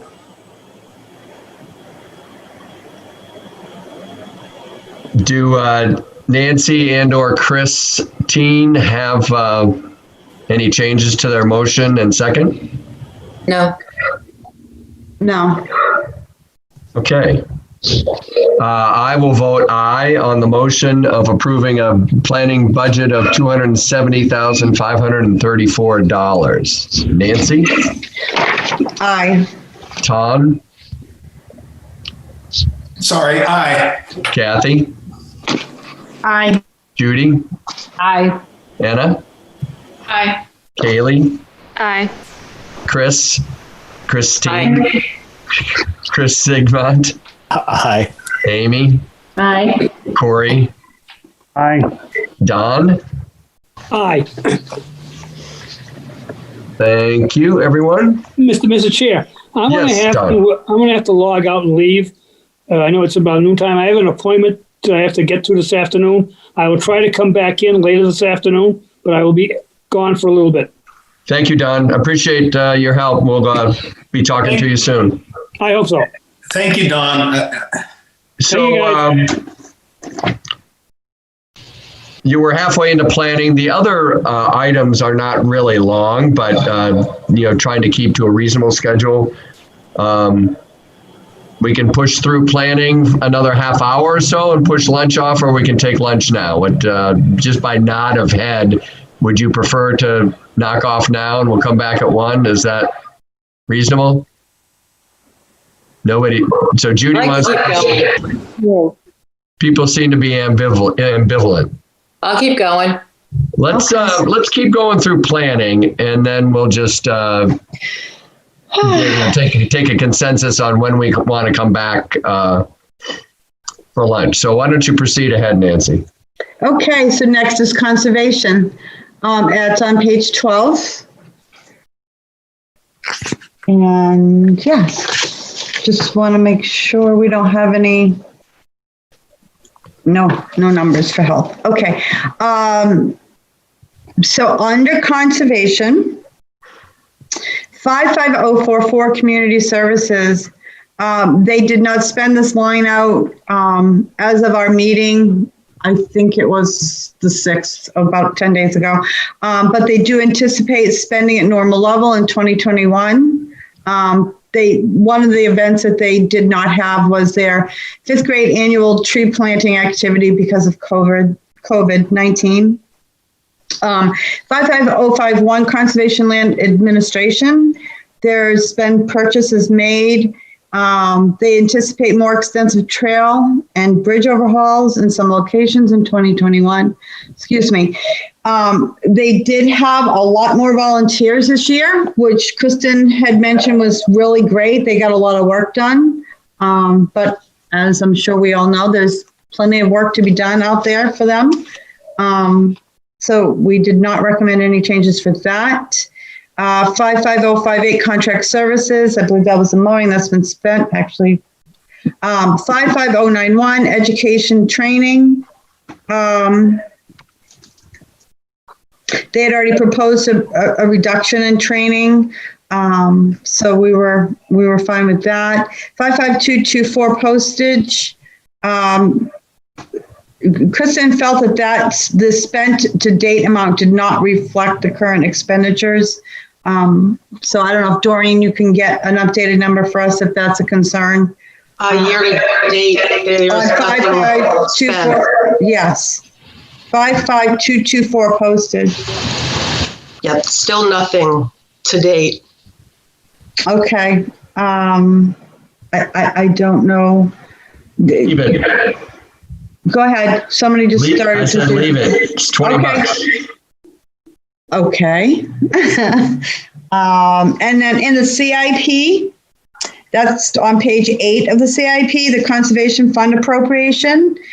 The planning board voted to increase the original $50,000 request to $75,000.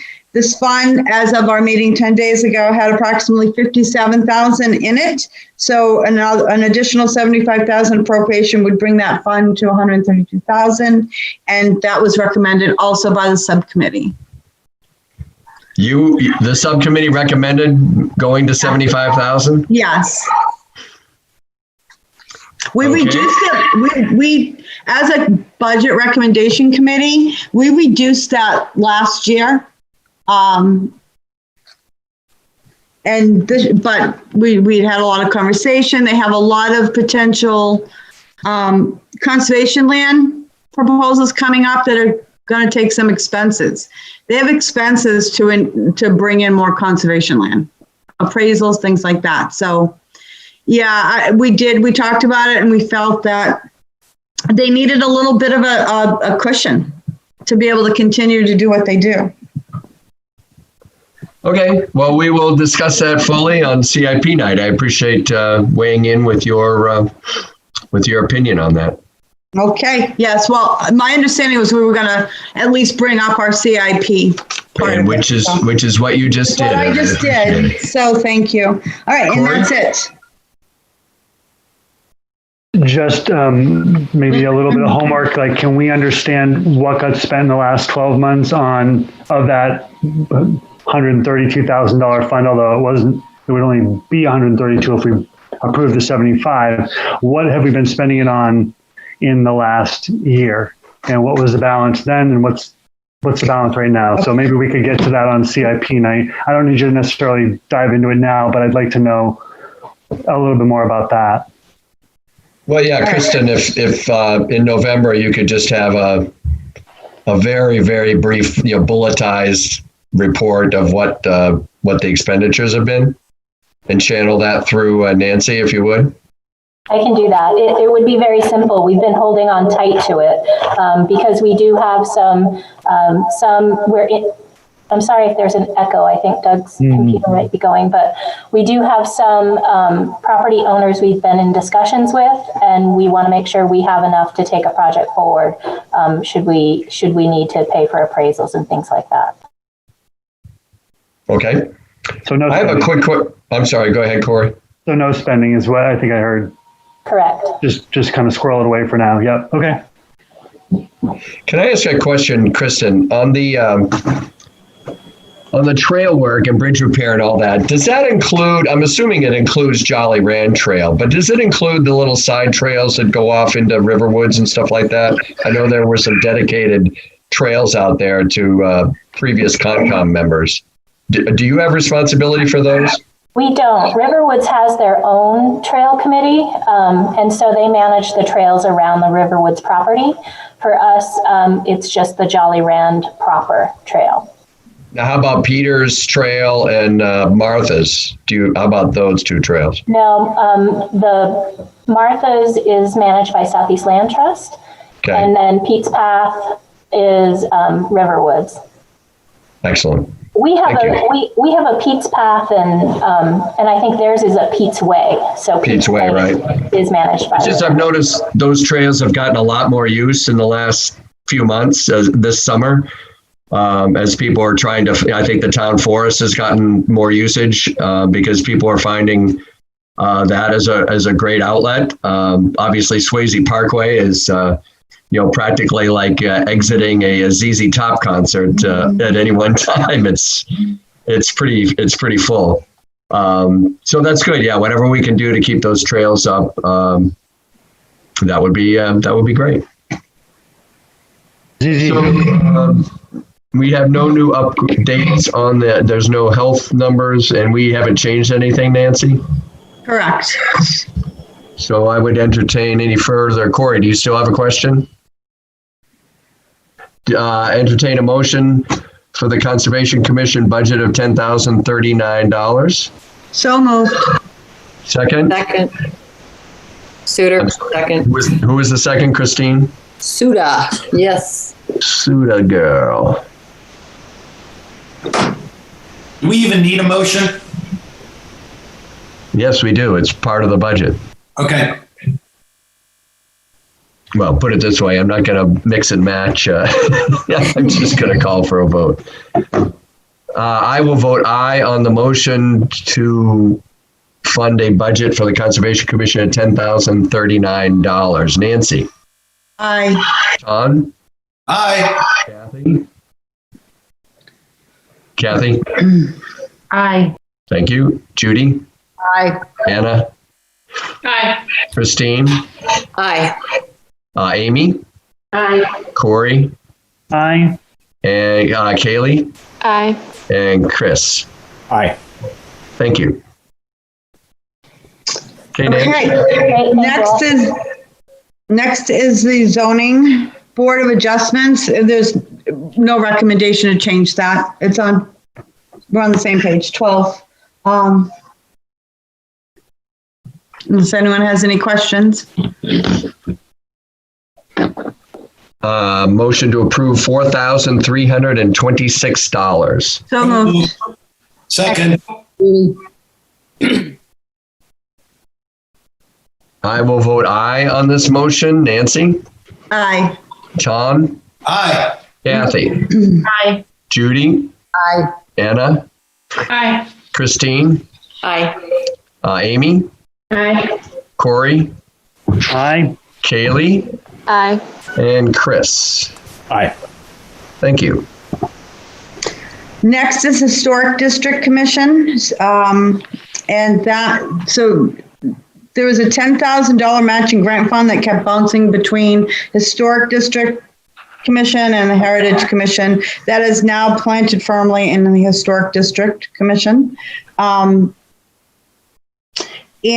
the 55138 matching fund, the grant matching, Dave Sharples explained that at this point, there's nothing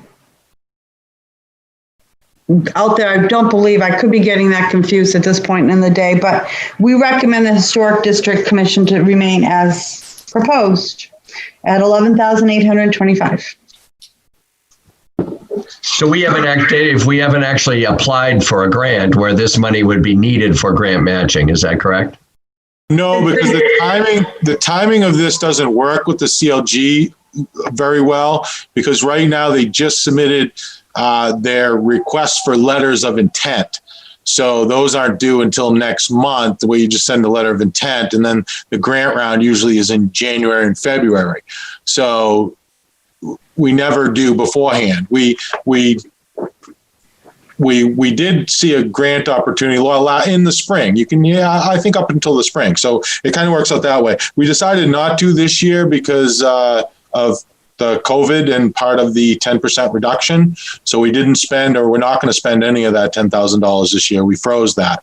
But this year, it is not up to me to decide on that. It's usually the Heritage Commission and the Historic District Commission get together to decide if and what they want to submit for a CLG grant. I did talk with Julie Gilman. She did indicate that, they would like, they are considering submitting a CLG grant, in the upcoming year. So they asked to keep that in. And they are looking at as far as topics go, they are possibly pursuing, they sent out a postcard looking at a neighborhood heritage district and so forth. So it could be something surrounding that. But again, I don't make that decisions. It's collectively by the HDC and the Heritage Commission on what to submit for a CLG grant for.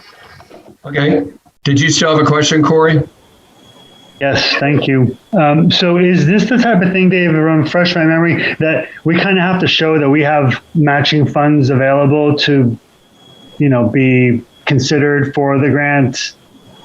Correct, because if we get the award and we need to show before, like the governing council, we have to have the funds. So then we'd have to wait. If we didn't have the funds, we'd have to wait till the following year for a warrant article to pass, and by that time it would be too late. So the timing doesn't work out great with this one. A lot of them we already know, what we're applying for, but this one doesn't work. And Russ, there's no other mechanism to have flexibility in our budget that doesn't necessarily require us to keep a $10,000 placeholder? Well, my opinion of this is that we could probably budget $1 for it. Or I shouldn't say that. We could budget a $2,500 line for this, and then we would be able to match a grant up to X dollars with that. We wouldn't be able to match, a $30,000 expense with the $10,000 if you get my drift on that. Yeah, my editorial comment on this is I'm just really shocked that there would be any historical preservation money available when we can't get a sewer state aid grant of $860,000 pried out of the state government at this point. So just to play it back, if we had 10,000 in there, the magnitude of the grant we might be eligible for would be greater than if we had 2,500 in there. Is that a true statement or not necessarily? Yes, but it depends on what type of CLG grant. Some are funded at 50%. So technically you could get, with 10 grand, you get a 20 grand project. Some are higher, some are up to 100%. For survey and so forth, but you're more competitive if you offer something. I think that was what we did. We did one, and we offered $2,500, and we got a $22,500 project, and we provided $2,500, or a $25,000 project, and we provided $2,500. So it changes from year to year depending on what the project is. But we just don't know. I don't know. The Historic District and Heritage Commission hasn't, they haven't come forward to articulating exactly what they're going after this year. Have you had any conversations with Julie and what her feelings on historic monies might be? I asked via email, and I haven't got a specific response. The response I got was she's looking into it, and intends to submit a CLG grant, but the specifics I don't have yet. So I wonder, I'm sorry. No, go ahead, Kathy. I wonder if we should table this conversation and try to get Julie here in the afternoon, because I would hate to see that they had something specific or they didn't, and we could push this back down, because we can go around and around and around. But I think if we could get Julie to, or someone on the Heritage Commission to just give us a heads up, I think that would be. Or I can find that out too. We can do that. My gut tells me that if she didn't respond to Dave in the affirmative when he asked her right away, then that means she's going to sort of look into different things that are available. I think we should keep some money in here, but I think a reduction might be in order, especially given Russ's comment. And he usually has his finger on the pulse of these things. So But we can think about that over lunch. I agree. We should do. I mean, if she reviewed this and saw that there was 10,000 in there, then she didn't have a comment. But if then, we subtract that money and there was an intent there, then, that would be Well, what I heard from Dave is he asked her if there was an intent and she was going to look into it. So if she had a project that was right there, she would have said that, and she didn't, which leads to me to believe that she's still sort of hoping that something comes in the pipeline. I agree. We shouldn't get it down to zero, but 10,000 is a lot of money to leave hanging out there on a fairly low chance of something happening. No, the town does have other resources if something magical comes along. I can definitely ask her because it was before the subcommittee that I asked her, so I haven't followed up with her in a couple of weeks. So just real quick, I don't mean to interrupt because I know we're trying to get to lunch here, but just real quick. We would welcome it. Just real quick, look, there's $10,000 in the 2020 budget. It is October 16th. If there's a grant that comes along that requires that $10,000, we will spend it out of the 2020 budget. And end of story. So 2021 could be reduced down to $1,000. By the time they get that grant and do that project, we'll be at the end of 2021. You won't need another $10,000 for another grant. That's my take. Okay. That's my take on it. Good enough for me. Yeah. Are you saying you're going to encumber the $10,000 from 2020 into 2021? Because we won't know if we need funds until 2021. Right. Oh, so I was under the impression that if we were going to make an application, it was going to be fairly soon, but we're not even talking about applying till next year? No, it's a letter of intent next month. Then I think applications are due early 2021. And then you get notified if you got the grant in March, April-ish. And do we have a rough idea of what the grant scope is? See, that's what I'm going to find. I can try to find out for you. I don't have answers for you. I don't. I don't have anything planned myself for CLG, but I do know, because I don't know about other amounts available, but there's $50,000 a year given by I think it's the Secretary of Interior, is given to the state of New Hampshire for historic grant funding. And that's still alive. And it is for next year. So the money is still available. I don't know about other programs, but they give $50,000 to the state, and it's $50,000 total. That's it. I don't know if this agency is even working right now. I don't even think they're in the office. Well, why don't we do this? I think Russ's comments are instructive. I appreciate you weighing in, Dave. Julie's done some great work for this town. I would say let's give her the respect to at least be able to respond to Dave's question. Hopefully he can get a hold of her, and we'll table this for a few hours, and we'll come back to it before the end of the day. But I think we can sort of see where this is going, barring some magical thing. Yes. So Mr. Chair, I had my hand up. I just wanted to give Julie credit on that, so that I second that sentiment, because I wouldn't underestimate her ability to get grants. I mean, if there's something in the pipeline, that's great, but let's sort of be reasonable. $10,000 is a lot of money. Absolutely. So let's think about that. And in terms of resolving it, I think it's been said, but I mean, just to be clear in our heads as to, if we were to hypothetically approve the 10,000 and it was not expended, what then happens to that money? So it just goes into the general fund. Yeah, it goes into the general fund. So the issue is not this year. The issue is next year. Exactly. And so sort of having some comfort level with, whether we do that or not. Correct. Okay. But it does have an impact on our rate. I mean, as small as it is, put it there. Like I said, I would put $10,000 in the category of real money. It's not like, cutting a conference and meals budget. That's some real money. Yeah. So we need to I agree with that.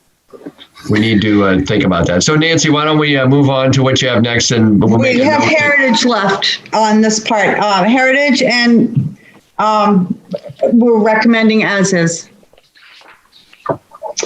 $893. Ton, I'm assuming your hand is waving from last time? Okay. Any questions on the Heritage Commission total of $893? I will entertain a motion to approve that. So moved. Second. I will vote aye on the motion for the Heritage Commission's budget of $893. Nancy? Aye. Tom? Aye. Kathy? Aye. Judy? Aye. Anna? Aye. Christine? Aye. Amy? Aye. Corey? Aye. Kaylee?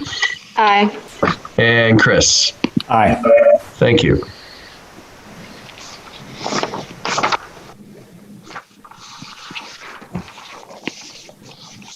So did you say this was it, Nancy? Yes. For this. And the CIP part of your notes was what we talked about with Kristen, correct? Yes. There are no other CIP issues to bring up? No. Okay, great. So it looks like Dave's left. Maybe not. Oh, here. No, there you are. Yeah, so if you could just do what you can to track something down from Julie. And that's not necessarily going to be a yes, but let's at least get the information. I think she's earned that. And we'll go from there. Okay, in the Zoom setting, can I email you what I find and then maybe I'll try to pop in now and again this afternoon, or how do you want to? That would be your choice. I would prefer, especially if it's complicated, for you to present that. But if you want to email me with the information, I have no problem doing it. But if it's more than just a yes or a no, or if there's a caveat, I would prefer to have you deal with that. Absolutely. No, I didn't mean that. I'll email you the information and then, I'll just keep popping in because I don't know what time. I'll just pop in, or you can email me a time where it would. Well, I would prefer as soon as you get it to let me know. And you can, if you want to get my cell phone from Russ, you can text me as well if that's easier. Okay, will do. Thank you. Okay, so it's about 12:30. We've made some pretty good progress on Nancy's agenda and her subcommittee's agenda. Right. Can I just throw out what we've got left so you're aware, please? Okay. So we have, if you approve a 1 hour from now, we'll have the building inspector at he keeps laughing, 1:30, and then Darren at 1:15 for economic development, because both of them are I think will be very quick, of course, and then human services, and then Doreen for finances left, other than tabling what David's looking into. Right. Human services isn't the only thing we have to discuss. Is human resources. Or human resources. Yeah, I might have said that wrong. I really need food at this point. So. Also, Mr. Chair, this probably isn't an issue because we're breezing right along, but I am trying to leave at 2:30 or 2:45. I don't know if you mentioned that. I don't know if there's a quorum issue if Dawn's gone as well. It looks like Liz indicate Chris Zygmunt. Did you still say you might need to duck out? I will need to duck out. I apologize. Okay. Well, I'll just touch base with you at that point. And Kaylee, do you see yourself in for the day? Corey, Amy. Do you think you'll be here? You're here. 1, 2, 3. Yeah. So I think we should be okay, Anna. I appreciate it. Okay. So, but thank you for letting me know. Does anybody else of those remaining think, Christine, you said you might need to duck in and out. Is that true still? I've already done it, so I'm good to go. Excellent. Okay, so why don't we, I think we've earned it. This is sort of a new format, Matt. Everybody's been sort of muscling through and it's been great. So why don't we take the full hour and plan on being back here at 1:30? Yeah, I see Doug Eastman is on. So Doug, we'll see you at 1:30. And just how this will technically work, we're actually going to end this. So if it's a 1:30 start, you can come on anytime between 1 and 1:15, and but we're going to close it. So you'll have to come back and click that link in your email to get back in. Thank you, Bob. Really appreciate it.